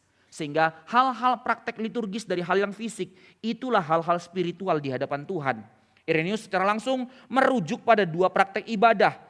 Persembahan buah sulung, ingatkah kamu dari perjanjian lama Tuhan sudah mengatakan ini. Persembahan buah sulungmu dan ingatkan kamu. Sekali lagi yang tadi juga Bapak gereja yang lain mengatakan. Perjamuan kudus itu sangat fisikal. Irenaeus berpendapat bahwa Kristus sendiri memerintahkan murid-muridnya untuk mengangkat karya ciptaan yang material. Dan itu berkolaboratif dengan meja yang kudus perjamuan. Sehingga dalam sebuah tindakan sakral, hal-hal rohani hanya terjadi lewat hal-hal yang materi, lewat anggur, lewat roti dari hasil pekerjaan tangan manusia. Jadi jangan bilang tubuh, materi, pekerjaan itu second class atau paling rendah. No, itulah yang berkenan di hadapan Tuhan. Lihat Paulus, maka dirujuk lagi kepada 1 Korintus tadi. Apapun yang kamu lakukan, makanya yang sangat material yang paling rendah di dalam gnostik. Baik makan ataupun minum, paling remeh itu. Justru Paulus bilang, lakukanlah itu untuk kemuliaan Tuhan. Nah ini menjadi gambarannya. Karena persembahan harus dipersembahkan kepada Allah dari hasil yang kamu kerjakan. Maka dalam hal ini Tuhan memerintahkan murid-muridnya untuk mempersembahkan kepada Allah buah sulung ciptaannya sendiri. Bukan karena Allah membutuhkan itu dari kita, melainkan agar kita murid-muridnya ini dapat berbuah dan menunjukkan rasa syukur kita dari pemeliharaan Allah atas kita. Sekali lagi, karena persembahan harus dipersembahkan kepada Allah, kita harus menunjukkan rasa syukur kepada Sang Pencipta dalam segala hal. Dan ketika kita mempersembahkan kepadanya buah sulung ciptaannya dari hasil pekerjaan kita itu, kita harus melakukannya dengan satu kesadaran dan niat yang murni, dengan iman yang tulus, dengan harapan yang teguh, dan dengan kasih yang berkobar. Karena aku tahu ini milik Tuhan dan ini dari Tuhan, maka aku mempersembahkannya sebagai satu kesadaran di dalam dan untuk kemuliaan Tuhan. Makanya gereja kita terus mendisiplinkan diri untuk memberikan hal itu. Tapi teramat sayangnya kita hanya bilang oke, persembahan sulung, tapi nggak diajarkan. Persembahan sulung itu berarti sakit, saudara, sakit. Satu kesadaran memberi total. Pernikahan persembahan sulung, anak dibaptis persembahan sulung. Itu bukan persembahan yang sekedarnya. Maafkan saya jadi bicara uang, tapi ini bicara dalam konteks ini. Berapa banyak orang memberi persembahan sulung bahkan mungkin lebih kecil dari perpuluhannya. Persembahan sulung itu total. Kapan lagi bicara tentang hal ini ya, realitas menurut perjanjian lama. Makanya sekarang berkuar-kuar, wah menurut catatan sudah tidak lagi beri perpuluhan, sudah tidak lagi ini dan segala macamnya. To be honest, yes, perjanjian baru tidak tuntut satupun. Tapi kalau kita berkaca dari jemaat mula-mula, kenapa tetap mereka berpegang kepada prinsip itu? Ini yang pertama. Dan yang kedua, karena mereka berkaca dari prinsip kalimat Paulus tadi, maka yang harus kita lakukan bukan beri perpuluhan. Paulus bilang, persembahkan seluruh hidupmu. Ayo, tidak usah kasih perpuluhan, semua kasih sama Tuhan. Karena itu perintah firman Tuhan. Mereka menjual segala milik mereka untuk dipersembahkan. Ayo kasih. Kan bilang tidak mau pakai perjanjian lama, pakai perjanjian baru. Ya itu tuntutan perjanjian baru, pakai yuk. Tidak mau kan ya? Cuman bilang-bilang perjanjian lama sudah usang, tidak perlu lagi perpuluhan. Nah ini kekeliruan membaca saudara. Tapi kembali ke dalam pembahasan kita. Poinnya adalah bagaimana melalui semua itu kita dilatih untuk menyadari seluruh kehidupan kita ini sebagai sebuah ibadah di hadapan Tuhan. Sehingga hasil dari ibadah kita itu kita bawa menjadi sebuah liturgi yang dibawa ke dalam rumah Tuhan yang adalah juga ibadah. Maka Irenaeus mengatakan Allah meminta hal-hal ini bukan karena dia butuh. Tetapi dia melakukan dan menuntut kita melakukan hal itu. Justru itu demi kita. Loh kok demi kita?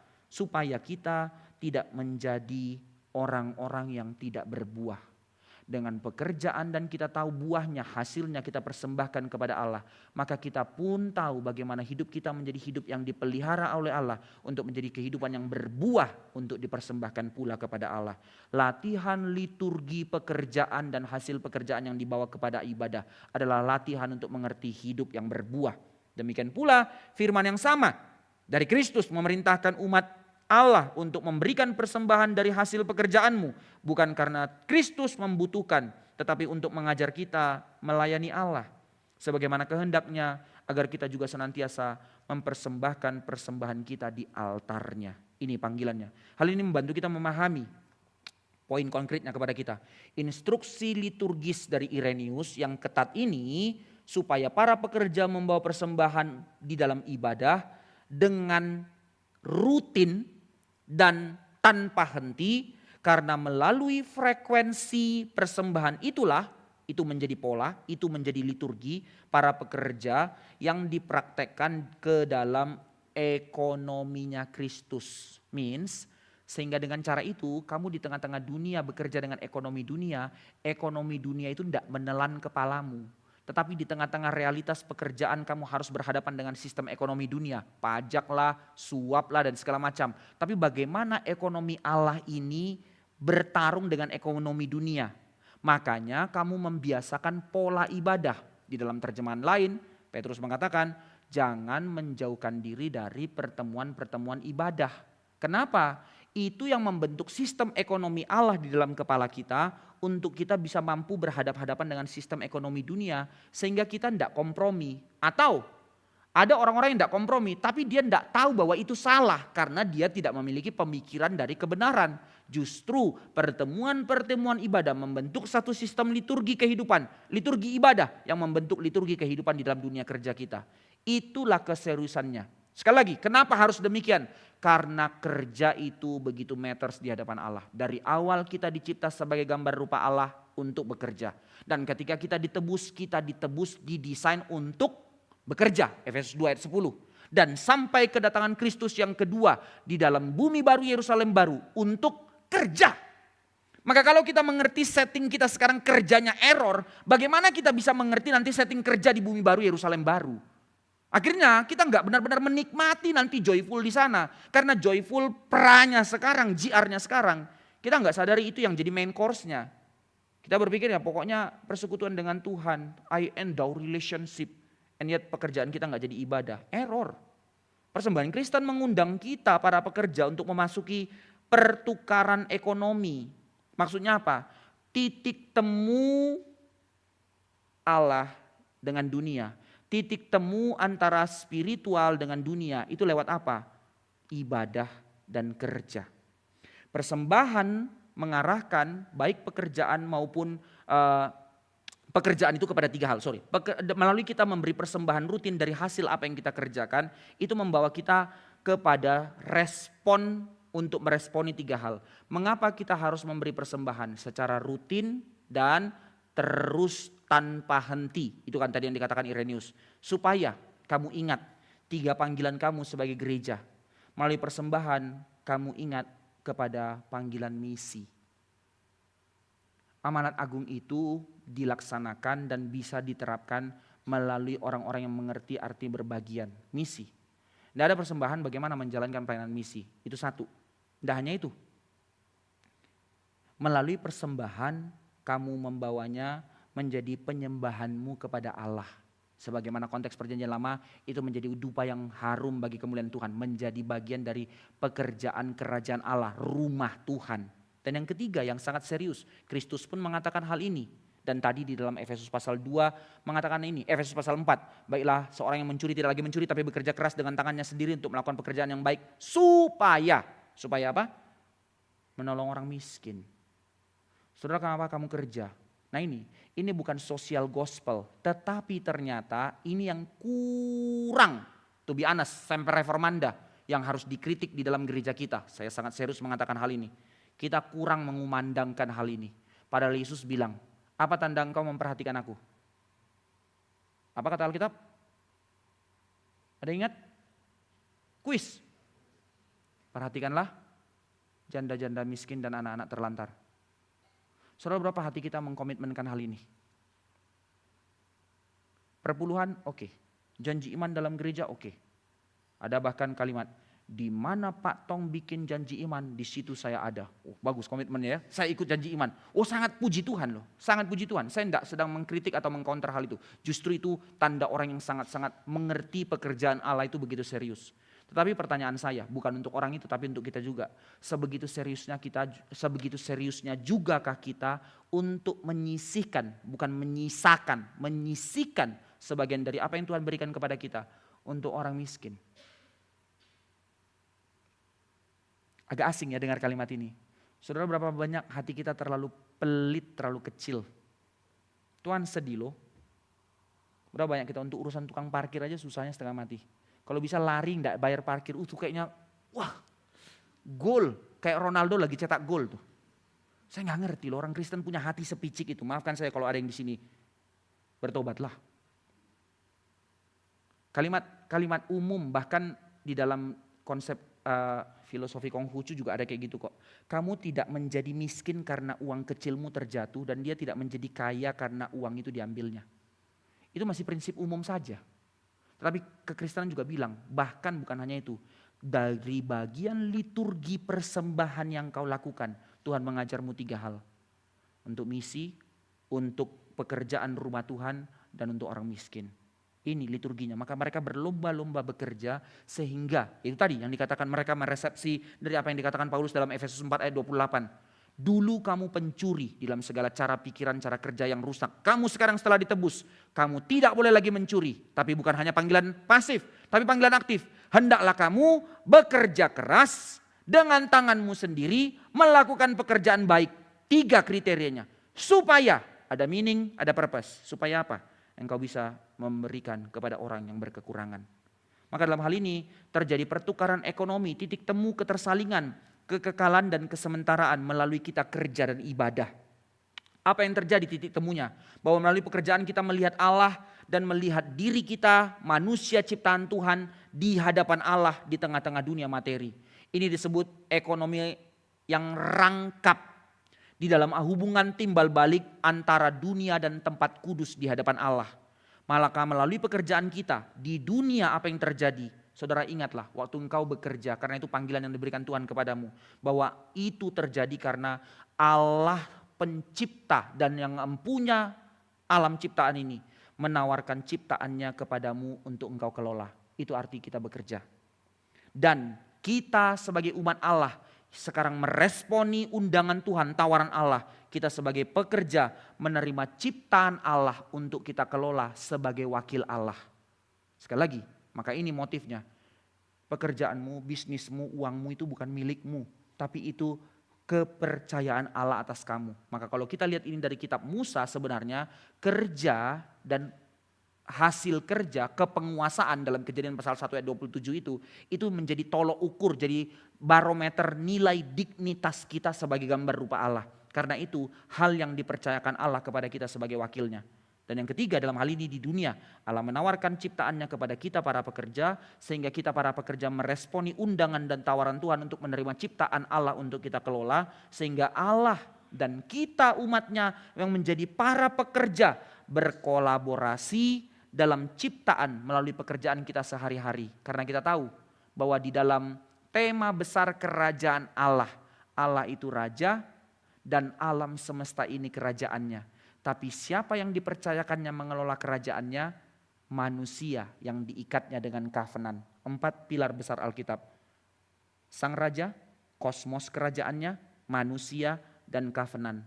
Maka ketika Tuhan menciptakan kita dan mempercayakan kita di sini, kita sedang bekerja bukan sekedar bekerja demi kampung tengah atau demi kenyamanan kita, tapi kita sedang dipercayakan Tuhan mengelola kerajaannya. Sekecil apapun pekerjaanmu saudara, even bahkan engkau seorang ibu rumah tangga, ingat kalau kau sadar dignitasmu, inilah panggilan yang diberikan Tuhan kepadaku. Melalui ini aku sedang mengelola kerajaan Allah. Tuhan sedang invest dengan kita rekan kerjanya. Terlalu serius. Sehingga timbal baliknya di tempat kudus. Melalui apa yang telah dipercayakan Tuhan kepada kita. Maka kita pekerja mempersembahkan pekerjaan kita kembali kepada Allah. Ini undangannya. Sehingga Allah akhirnya merespon lagi menerima pekerjaan kita dari hasil tempat kerja kita.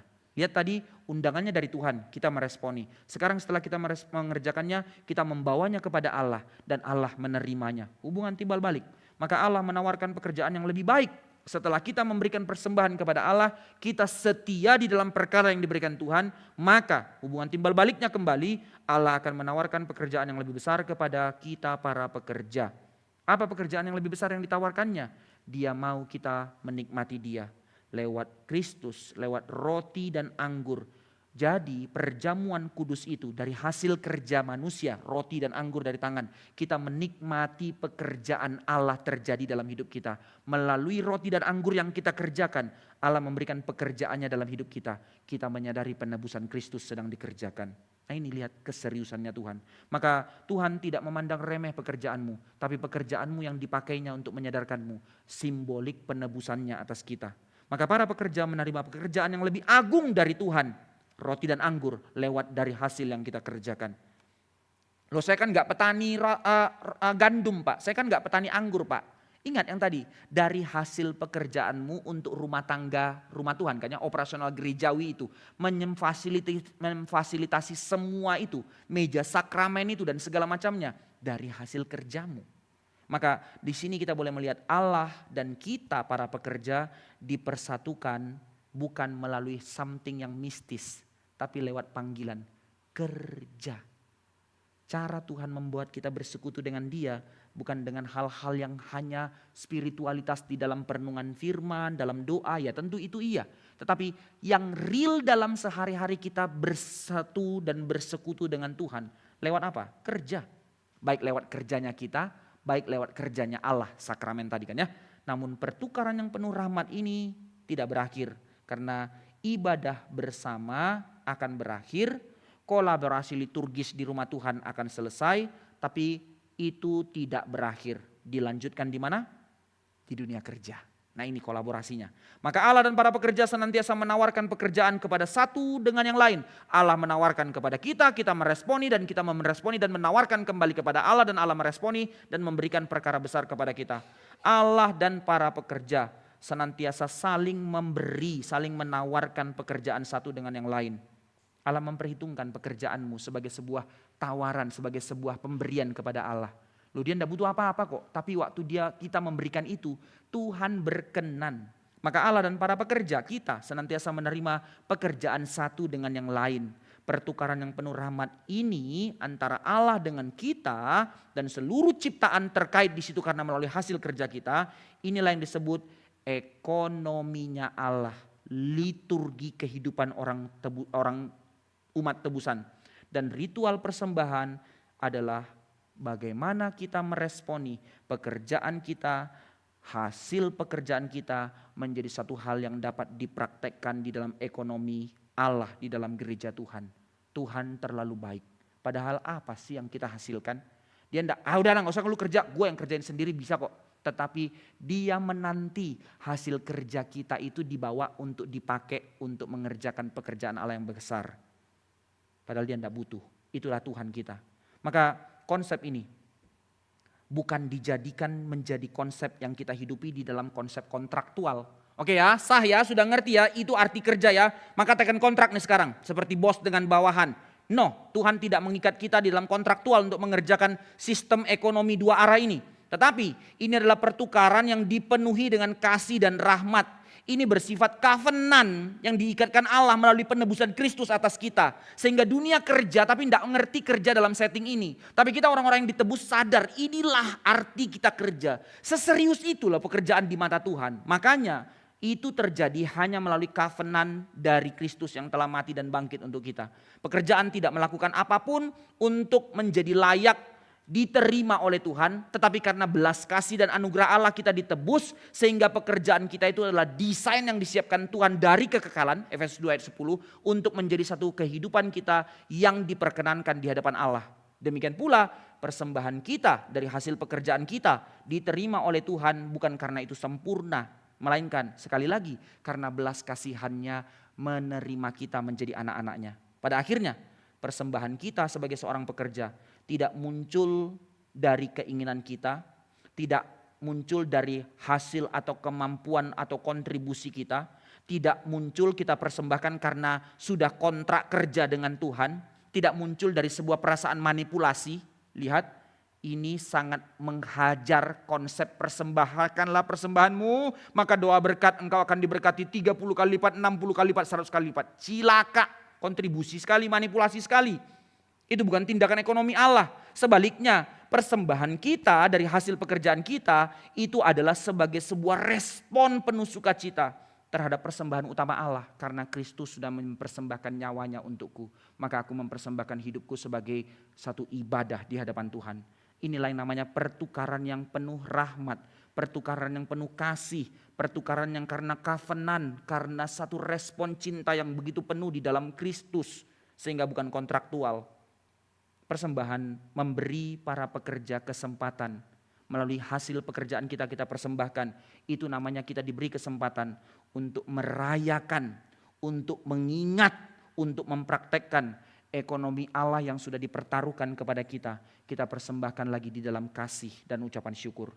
Maka elemen ini menjadi penting untuk pembentukan kerohanian kita. Saya tutup di sini. Bapak Ibu sekalian, kita para pekerja harus belajar. Belajar apa? Merayakan dan menikmati karya Allah dalam ciptaan. Lewat apa? Lewat kerjamu. Ada air mata di situ, ada kesusahan, ada keputusan-keputusan yang deal atau tidak, atau jadi bangkrut atau tidak. Tapi melalui semua hal itu, engkau sedang sadar. Engkau sekarang sebagai orang yang dipercayakan Tuhan, sebagai wakil Tuhan untuk mengelola kerajaannya. Di situ bukan karena hasil atau kemampuanmu, tapi di situ maksud Tuhan dinyatakan. Maka di dalam pekerjaan bukan karena achievement yang kita dapatkan, bukan karena pengakuan orang, maka kita bersukacita dalam pekerjaan kita. Tetapi entah pun gagal, entah pun berdarah-darah dan penuh air mata, tapi di situ kita tahu Tuhan yang sedang mempercayakanku sebagai pengelola kerajaannya. Maka waktu aku mengerjakannya, itu sebuah perayaan, sebuah selebrasi sebenarnya. Untuk dunia lihat, ini loh ambasador kerajaan Allah sedang kerja. Itu semangat kerja kita. Nanti tentu dampaknya upah, gaji, hasil tentu kita harus nyatakan sebagai bagian dari dignitas kita. Tetapi jangan jadikan itu purpose-nya. Tapi dari kesadaran itu sebagai sebuah perayaan. Menikmati rahmat anugerah Allah yang mempercayakan kita untuk mengelola ciptaannya. Maka dalam pekerjaan kita sehari-hari yang itu hanya terjadi karena Kristus telah menebus kita. Maka para pekerja harus senantiasa mengingat bahwa mereka bukanlah pekerja yang otonom. Enggak ada kita yang otonom. Melainkan kita peserta yang sangat bergantung kepada karya Allah, tangan Allah yang begitu besar yang menopang kita dan memimpin kita di dalam rencana dan pekerjaan yang telah ditetapkannya. Akhirnya kita sebagai umat Allah, para pekerja harus mempraktekkan pertukaran ekonomi yang penuh kasih karunia ini dengan tubuh kita, dengan pikiran kita, dengan seluruhnya melalui satu totalitas dan melalui hasil yang dipersembahkan secara berulang-ulang rutin menjadi liturgi kehidupan kita. Ini panggilannya. Dengan demikian kita para pekerja mempelajari gerakan ekonomi yang penuh kasih karunia sehingga kita tidak lagi melihat ini sebagai satu beban hidup, tetapi melihat ini sebagai panggilan hidup melalui tempat kudusnya Tuhan. Ada air mata, bawa itu ke rumah Tuhan. Justru itu undangannya agar kita terus hidup di tengah dunia ini dengan kesadaran kita hidup di dalam kerajaan Allah dan untuk kemuliaan Allah. Membawa persembahan dari pekerjaanmu, membawa buah sulung dari hasil pekerjaanmu menjadi keseriusan di dalam kehidupan jemaat mula-mula dan menjadi undangan untuk kita hidupi dalam semangat yang sama bagi kita gereja sekarang ini. Sekali lagi, saudara-saudara sekalian, Bapak Gereja Organis mencatat bahwa ketaatan rutin seperti ini adalah unsur yang penting untuk membantu para pekerja zaman itu untuk mengakui, untuk mengingat kehadiran Tuhan di dalam kehidupan mereka sehari-hari. Kesadaran ketergantungan itu yang membuat mereka teguh. Mereka tidak ada pernah lepas dari tangan Tuhan.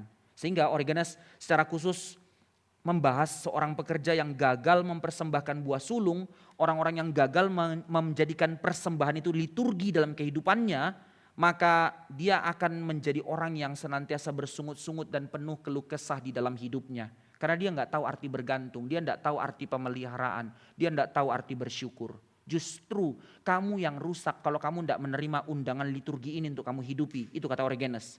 Jiwa semacam ini, jiwa yang bersungut, jiwa yang tidak mau melihat persembahan itu sebagai satu kesadaran, satu undangan, tidak jadikan itu sebuah habitus, tidak jadikan itu liturgi dalam hidupnya, maka jiwa seperti ini tampaknya bagi saya, kata Origenes di dalam tulisannya, adalah orang-orang yang tidak pernah mengenal Tuhan. Dan tampaknya orang-orang seperti ini adalah orang-orang yang tidak pernah benar-benar mengerti arti percaya kepada Tuhan. Maka simpelnya, orang-orang seperti ini adalah orang yang tidak pernah mengerti berhubungan dengan Tuhan. Sekalipun engkau di gereja, sekalipun engkau terus datang rutin dalam gereja, tapi tidak pernah mengerti arti pekerjaanmu sebagai ibadah. Hasil pekerjaanmu menjadi sebuah rutin yang kau bawa dalam rumah Tuhan sebagai satu kesadaran bersyukur kepada Tuhan. Engkau adalah orang-orang yang tidak pernah mengenal Tuhan, engkau adalah orang-orang yang tidak pernah percaya kepada Tuhan, dan engkau adalah orang-orang yang tidak pernah berhubungan dengan Tuhan. Maka terakhir, penutup dalam hal ini, apa yang dikatakan di dalam pekerjaan di dalam dunia. Apa arti firman Tuhan tentang pekerjaan di dalam dunia? Bahwa kita melalui pekerjaan kita adalah orang-orang yang diundang Tuhan untuk membawa shalom ke tengah dunia. Saya close dengan kalimat ini. Saudara, kerja yang dipercayakan Tuhan kepada hidup saudara, apapun itu. Dalam profesi apapun itu, dalam jabatan apapun itu. Bahkan seperti tadi yang saya katakan, sebagai ibu rumah tangga itu sebuah pekerjaan dignitas yang begitu mulia. Itu adalah cara Tuhan untuk kita sebagai agent atau sebagai pembawa shalom ke tengah dunia. Ada pembagian kerja yang dipercayakan Tuhan kepada kita masing-masing. Di dalam porsi yang berbeda-beda, di dalam maksud yang sama, di dalam dan untuk kemuliaan Allah, di dalam ekonominya Allah. Karena itu, renungan bagi kita untuk kita bawa pulang. Dari sini kita sebagai gereja sedang dididik untuk apa sebenarnya? Lewat catatan sejarah ini kita mau belajar apa? Bahwa ingatlah jemaat sekalian, bahwa kita sebagai pekerja belajar untuk mempersembahkan sekaligus menerima, bertindak sekaligus menunggu, berkontribusi sekaligus mengambil bagian, Bekerja sekaligus beristirahat, seluruhnya di dalam kesadaran tangan Tuhan yang memimpin, tangan Tuhan yang mempercayakan, dan untuk kemuliaan Tuhan dikerjakan. Maka bersukacitalah, kepercayaan itu diberikan Tuhan kepada kita. Belajar bekerja untuk menikmati pekerjaan Allah dinyatakan di dalam hidupmu. Belajar untuk menikmati pekerjaanmu menjadi cara Tuhan menyatakan pekerjaannya di tengah-tengah dunia. Belajar bahwa Allah pun sedang melihat dan menikmati kita lewat apa yang kita kerjakan. Wah, ini kalimat yang paling besar buat saya dalam hidup saya. Belajarlah mengingat. Tanamkan ini dalam hatimu bahwa melalui firman Tuhan dikatakan Allah pun tidak hanya melihat, Allah menikmatimu lewat pekerjaanmu. Karena ibadah itu, pekerjaan itu ibadah kan ya. Sebagaimana kita beribadah di dalam rumah Tuhan, ingat ibadah itu kan bukan karena kita inisiatif datang kepada Tuhan. Tapi undangan Tuhan untuk kita worship Dia, kan itu motif ibadah. Sama, maka pekerjaan itu adalah undangan Tuhan untuk kita, melalui pekerjaan itu Tuhan disukakan. Melalui pekerjaanmu, Tuhan tidak hanya lihat, Tuhan menikmati engkau, Tuhan nikmati kita. Maka dari hasil pekerjaan itu bukan soal wow gol nilai 100, tapi dari satu kesetiaan demi kesetiaan, dari tangisan demi tangisan kita terus bawa. Seperti seorang anak kecil. Aduh, orang tuanya udah sini mama kerjain, selesaikan ya. Tapi mama aku mau bantu, dia bantu bikin kue sama mamanya. Nanti selesai itu masuk oven keluar bentuk kue nastar, anaknya udah nggak tahu bopeng-bopeng. Tapi waktu dimakan kayaknya bagi orang tuanya itu makanan yang paling enak daripada hal yang lain yang cantik yang akan dijualnya gitu kan ya. Demikian Tuhan melalui pekerjaan-pekerjaan kita yang gagal sebenarnya, terlalu lemah, and yet di situ Tuhan disukakan. Terpujilah Tuhan. Melalui tindakan persembahan pekerjaan yang kita terus lakukan berulang-ulang sebagai sebuah liturgi kehidupan kita, maka kita para pekerja dapat memulai melihat rest kita di dalam Dia. Bahwa kita mulai melihat ekonomi Allah di dalam kita. Kepercayaan Tuhan dipercayakan kepada kita.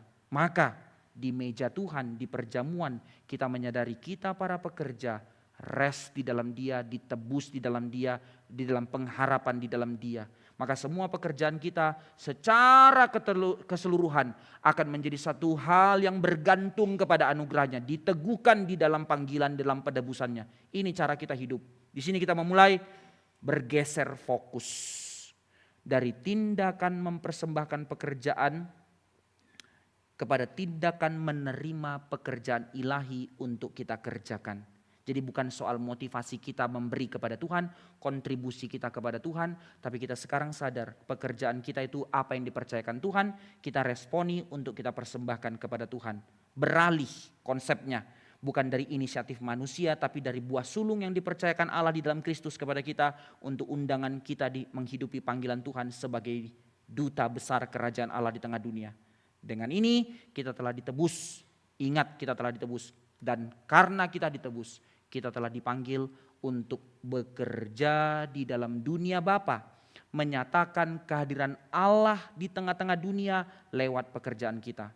Dengan segala hormat saya menyampaikan, selamat bekerja, apapun panggilan yang Tuhan berikan kepadamu.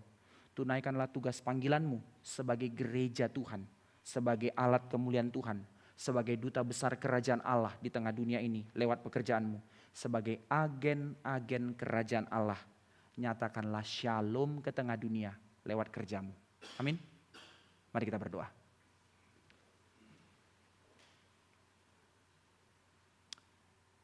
Kami belajar secara historikal dan melihat catatan-catatan sejarah, tantangan di dalam filosofis dengan realitas dunia yang dihadapi gereja mula-mula. Satu hal yang asing bagi kami, tetapi satu hal yang mungkin juga sulit untuk kami mengerti, tapi paling tidak kami boleh melihat atau belajar prinsipnya sekarang. Apa arti kami bekerja? Kenapa setelah ditebus kami masih bekerja? Bahwa justru disitulah Tuhan mempercayakan kami sebagai duta besar kerajaan Allah. Bahwa melalui kami bekerja, itulah yang menjadi ibadah kami di hadapan Allah. Bahwa disitulah Tuhan semakin memurnikan kami dan membentuk kami untuk menjadi pembawa shalom ke tengah dunia. Tuhan, sebegitu seriusnya Engkau memandang pekerjaan dan mempercayakan pekerjaan di dalam panggilan profesi kami masing-masing.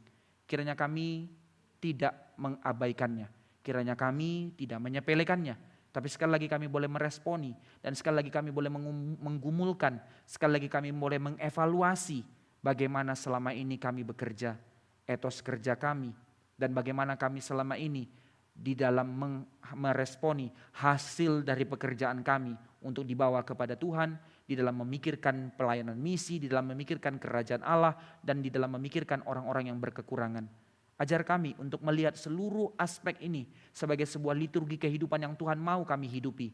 Sehingga kami menjadi orang-orang yang sungguh-sungguh membawa shalom ke tengah dunia melalui menghidupi panggilan yang begitu mulia ini. Tak kala kami sadar di dalam panggilan yang Tuhan percayakan, kami akan menghadapi badai. Kami akan menghadapi ekonomi dunia yang sangat bertolak belakang dengan ekonominya Allah. Tuhan mampukan kami untuk tidak menjadi orang yang serampangan dan dengan inisiatif berkompromi untuk mengkompromikan sistem ekonomi Allah yang kudus dengan cara-cara yang kotor. Tetapi dalam air mata dan pergumulan kami, berilah kami hikmat bijaksana bagaimana kami harus melangkah, apa yang harus kami putuskan. Tak kala di dalam pergumulan demi pergumulan itu ada tantangan yang sulit, Tuhan berikan kami hati dan kepekaan untuk mengerti apa yang menjadi kehendak-Mu, apa yang telah menjadi rencanamu di dalam kami dan di dalam melalui seluruh kehidupan kami. Biarlah kiranya sungguh apa yang Kau katakan di dalam firman-Mu, bahwa baik makan ataupun minum, bahkan seluruh hal yang kami lakukan, sungguh benar-benar untuk kemuliaan-Mu. Biarlah Tuhan bersuka dari hasil pekerjaan kami. Biarlah Tuhan disukakan melalui setiap pekerjaan kami. Permuliakan nama-Mu dalam hidup kami ya Tuhan. Permuliakanlah nama-Mu melalui seluruh pekerjaan kami. Dengar seru doa kami. Dalam nama Tuhan Yesus kami berdoa. Amin. 1-2 pertanyaan, monggo. Kalau ada. Biasanya, ada di sudut kiri saya. Dari sana Pak, silakan. Biasanya langsung atau pakai mic? Ada ya? Dari sini dulu? Ada di sini, baru nanti di sini satu ya. Silakan. Ya Pak, silakan Pak.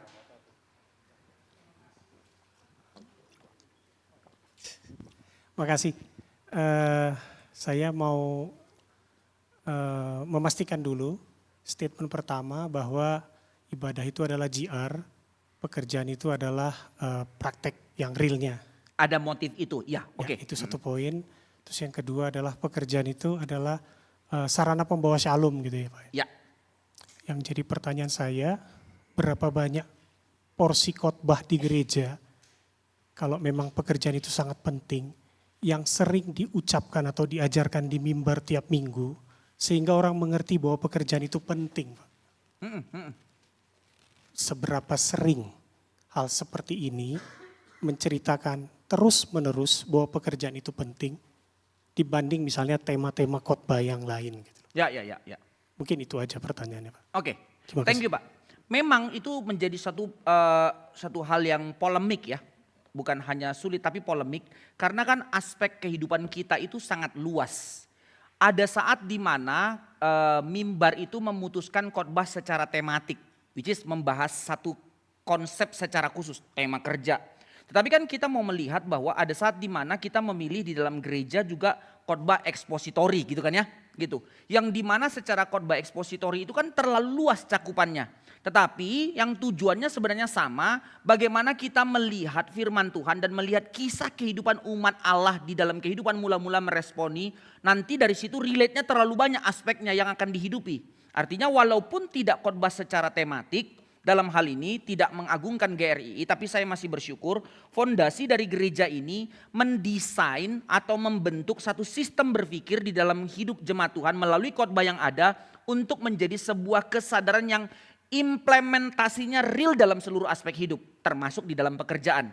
Tentu ada saat-saat di mana gereja harus memutuskan untuk khotbah-khotbah tematik.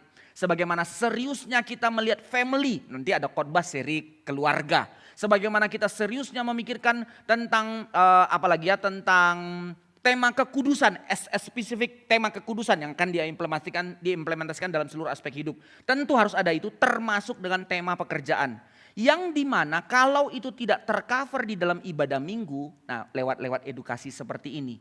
Ya memang itu jadi seruan, thank you Pak. Doakanlah Bapak Ibu sekalian supaya dalam hal ini hamba-hamba Tuhan di dalam gereja kita ini yang juga limit juga Tuhan beri hikmat untuk terus bijaksana mengcover segala aspek untuk menjawab kebutuhan umat Tuhan di dalam menjalankan panggilannya dalam hidupnya sehari-hari.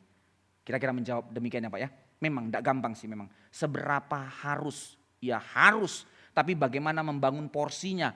Ya tidak gampang, memang tidak gampang. Ya itu yang terjadi. Tetapi di dalam kehidupan jemaat mula-mula pun kalau dilihat dari catatan-catatan khotbah dan segala macam, misalnya lah, kalau kita lihat di dalam bapak-bapak reformasi, Luther dan segala macam, khotbah kan ada catatan khotbahnya Martin Luther tuh ada, sama Calvin kita ada. Tema kerja juga tidak selalu muncul, tetapi di dalam catatan bukunya mereka harus membahas tentang tema kerja. Jadi dia point out itu something yang matters juga gitu. Nah itu yang membuat kita butuh bijaksana untuk bagaimana memporsikan segala sesuatu. Means doakan kami juga Pak, supaya kebutuhan itu tercover. Karena itu kebutuhan kan ya, bukan keinginan. Oke, thank you Pak. Silakan Pak. Ya, terima kasih Pak Hadi. Saya memikirkan ini yang tadi disiplin gereja tentang apa? Kalau ada persembahan tetapi dari hasil yang tidak kudus begitu. Semula saya pikir ya itu bukan tanggung jawab gereja, itu nanti Tuhan yang menguduskan, tetapi orang itu bertanggung jawab atas perbuatannya seperti itu. Tapi mendengar ini jadi ada satu masalah kan ya. Nah dilema seperti tadi Bapak, kalau itu diterapkan di Jemaat Sunter bisa bubar gitu kan. Nah saya ingin bertanya bagaimana Bapak menyikapi hal ini? Ya, sebenarnya sudah ada jawabannya. 2. Pertama, sebagai hamba Tuhan di dalam gereja, ya tidak hanya satu per se, tapi di dalam teamwork, kenali domba-dombanya Allah. Itu prinsip pertama. Dengan domba itu dikenal, artinya jemaat Tuhan dikenal, maka dia sadar dia ada di hadapan Allah melalui pengenalan dengan gereja Tuhan. Jadi tidak ada yang tersembunyi dalam hidupnya. Itu sebab kalau pakai sistem gereja di dalam konsepnya Calvin sebenarnya, satu gereja itu hanya boleh 300 orang. Setelah itu pecah, nggak boleh. 300 supaya saling kenal. Makanya nanti disiplin gereja itu sangat mungkin dijalankan karena saling kenal. Tetapi dalam konteks kita sekarang, di dalam realitas perkembangan zaman, kita gereja-gereja mega church dan segala macamnya, lalu bagaimana? Nah ada PR, bukan berarti tidak boleh, ada PR yang harus dikenal. Makanya sistem gereja kita itu sudah dibentuk sebenarnya, sudah sangat baik, tapi mengimplementasikannya yang memang masih latihan. Ya bagaimanapun gereja kita masih baru ya. Di dalam 100 jemaat harus ada satu penatua. Di dalam 100 jemaat diakennya harus berapa. Nanti sistem memperhatikannya.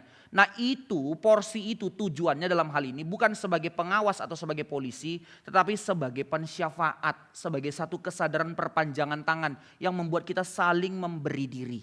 Nah itu yang pertama, itu prinsipnya. Jadi dari kenal itu bukan hanya tahu, jadi kita bisa mengerti apa yang menjadi pergumulannya, apa yang menjadi pekerjaannya. Nah kalau gereja benar-benar sudah menjalankan sistem ini, which is itu liturgi yang kita coba jalankan dalam gereja kita, maka gereja itu akan sehat.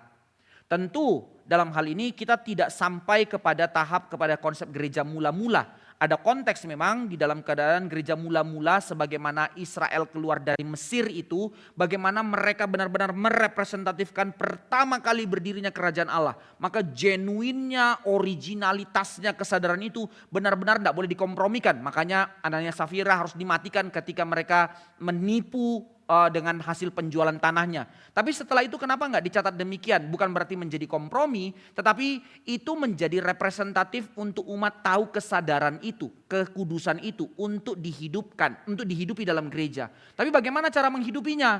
Tidak lagi dengan cara teror yang dimana Tuhan matikan. Tapi prinsip itu kamu sadari, kamu hidupi di dalam gereja Tuhan. Maka solusinya cuma satu sebenarnya. Kenalilah jemaatmu. Nah itu yang dipanggil Tuhan. Maka penilik jemaat munculkannya di dalam konsep gereja. Dari penilik itu saling mengawasi dan segala macam. Maka kalaupun bicara itu yang kedua dari sisi jemaatnya. Makanya setiap jemaat diundang untuk menjadi gereja tadi. Berilah dirimu ke rumah Tuhan.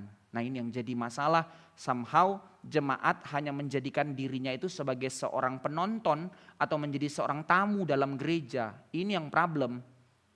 Nah ini yang gak bisa terawasi. Lantas bagaimana? Ya di dalam anugerah Tuhan dan di dalam belas kasih Tuhan kita maka harus terus mendoakan. Kita harus terus mendoakan supaya kiranya Tuhan berkenan berbelas kasih terhadap kelemahan sistem gereja yang kadangkala hal-hal yang kotor itu masuk. Tetapi sekali lagi kita kan tahu bahwa di satu pihak tidak boleh excuse hamba Tuhan bilang loh saya tidak tahu. Itu tadi prinsipnya. Tetapi sekaligus juga bukan berarti Tuhan akan serta-merta menghakimi kalau hamba Tuhan tidak tahu. Bahwa yang menjadi poin dari kalimat itu bukan sekedar urusan tidak taunya. Yang jadi pertanyaan di balik itu sebenarnya hamba Tuhan itu mau tahu atau tidak. Punya kerinduan untuk mengenal dan menggembalakan domba-domba Tuhan atau tidak. Somehow timbal balik. Banyak jemaat yang cuma mau jadi tamu dan jadi penonton dalam gereja. Tetapi juga, makanya tuntutannya lebih gede ke hamba Tuhan. Banyak hamba Tuhan yang cuma mau jadi profesional. Makanya John Piper bilang kan, we are not professional. Maksudnya apa? Pokoknya gue khotbah, selesai gue gak mau tahu. Gak urusan gue untuk kenal lu yang responi firman Tuhan. Lu, ini bukan hamba Tuhan, ini orang upahan katanya. Tetapi seorang hamba Tuhan, dia sadar dia merepresentatifkan Tuhan. Dengan segala kelemahan dan keterbatasannya, dia tetap belajar untuk terus merindukan bagaimana mengenal domba-domba Allah. Itu yang saya bisa jawab Pak, tentu itu tidak memuaskan, tapi itulah gereja. Makanya tidak boleh one man show. Ada penatua, ada diaken, yang dimana kita sama-sama lihat itu gereja. Mari sama-sama berjuang memperjuangkan kekudusan kita sebagai mempelai wanitanya Allah. Mari sama-sama menjaga kekudusan Allah lewat seluruh perjuangan kita bekerja bersama. Termasuk yaitu tadi, even bahkan kan gak mungkin ditanya satu-satu, bukan hanya pekerjaan. Bagaimana realitas kehidupan kita? Pornografi lah, urusan seks lah, semua ditutupi. Di satu pihak di dalam belas kasih Allah masih diizinkan duduk dalam rumah Tuhan. Tetapi dalam hal itu ada juga orang-orang yang masih bisa melayani karena tidak ketahuan. Justru disitulah kita menjalankan disiplin gereja. Itu sebab orang sudah take it for granted dengan disiplin gereja. Ketika ada yang didisiplin langsung ngamuk. Apa sih gereja baru dikit gini langsung digini langsung digitu. Atau karena malu disiplin gereja gampang auto restart aja pindah gereja lain gitu kan ya. Nah ini yang membuat orang akhirnya menyepelekan kekudusan Tuhan. Itu sebab butuh edukasi, setelah edukasi butuh proses untuk menjalankan disiplin gereja. Sekali lagi, maafkan saya tidak bisa memuaskan pertanyaan itu dengan jawaban pasti. Tetapi saya mengundang Bapak juga untuk kita semua baik-baiklah kita sama-sama doakan gereja dalam kondisi pergumulan yang tidak gampang ini. Tuhan berkati ya Pak ya. Thank you. Bahkan kalau mau dibilang kayak gitu jawabannya lebih hebat. Pemerintahan Cina sudah lebih hebat dari gereja. Sistem ekonomi dan sistem keuangan mereka yang tidak lagi, yang cashless, total nggak boleh cash kan ya. Semua tit, uangmu masuk pemerintah tahu dari mana, uangmu keluar kemana pemerintah tahu. Jadi semua diperiksa clear. Lebih hebat mereka daripada gereja ya. Jadi liturgi pemerintahan mereka. Tapi ya dalam maksud jahat untuk kontrol semua semua masyarakatnya diketeknya yaitu. Tapi kan gereja tidak punya motif itu. Terlalu gampang untuk kita bikin kayak gitu. By the way, kalau kita mau bilang kayak gitu, ada loh gereja yang menghidupi sistem itu. Dan gereja itu adalah organisasi di dunia yang memiliki sistem keuangan terbaik. Bahkan pada saat krisis moneter, sistem organisasi mereka tidak tergoyahkan, keuangan mereka tidak tergoyahkan. Guess, gereja apa itu? Mormon. Mormon punya 500 triliun US dollar di dalam keuangan gereja mereka. Katolik pun kalah. Mormon yang terbaik. Padahal mereka cuman di Amerika itu yang paling besar kan ya. Ya adalah kecil-kecil di seluruh dunia. Katolik saja kalah loh dengan aset mereka. Sistem ekonomi jemaatnya diatur. Siapa bisnis apa, siapa bisnis mana. Sehingga nggak ada yang kolaps. Yang ini beli dari sini diatur semuanya. Sebegitu luar biasanya. Tetapi sekali lagi mereka salah memaknainya menjadi jalan keselamatan kan ya. Melihat itu semua. Tapi kita gereja justru kita diberikan liberation. Kebebasan untuk meresponi anugerah Allah. And yet kita pakai itu jadi keliaran. Ya ini susah. Doakanlah. Tuhan berkati Bapak Ibu sekalian. Terima kasih untuk pertemuan hari ini. Kiranya Tuhan yang memimpin paling tidak dari sini kita pulang untuk sekali lagi meredefinisi, mengevaluasi pekerjaan kita, etos kerja kita. Biarlah melalui pekerjaan Bapak Ibu menjadi shalom di tengah dunia, dan dari hasil pekerjaanmu menjadi kemuliaan bagi nama Tuhan. Amin.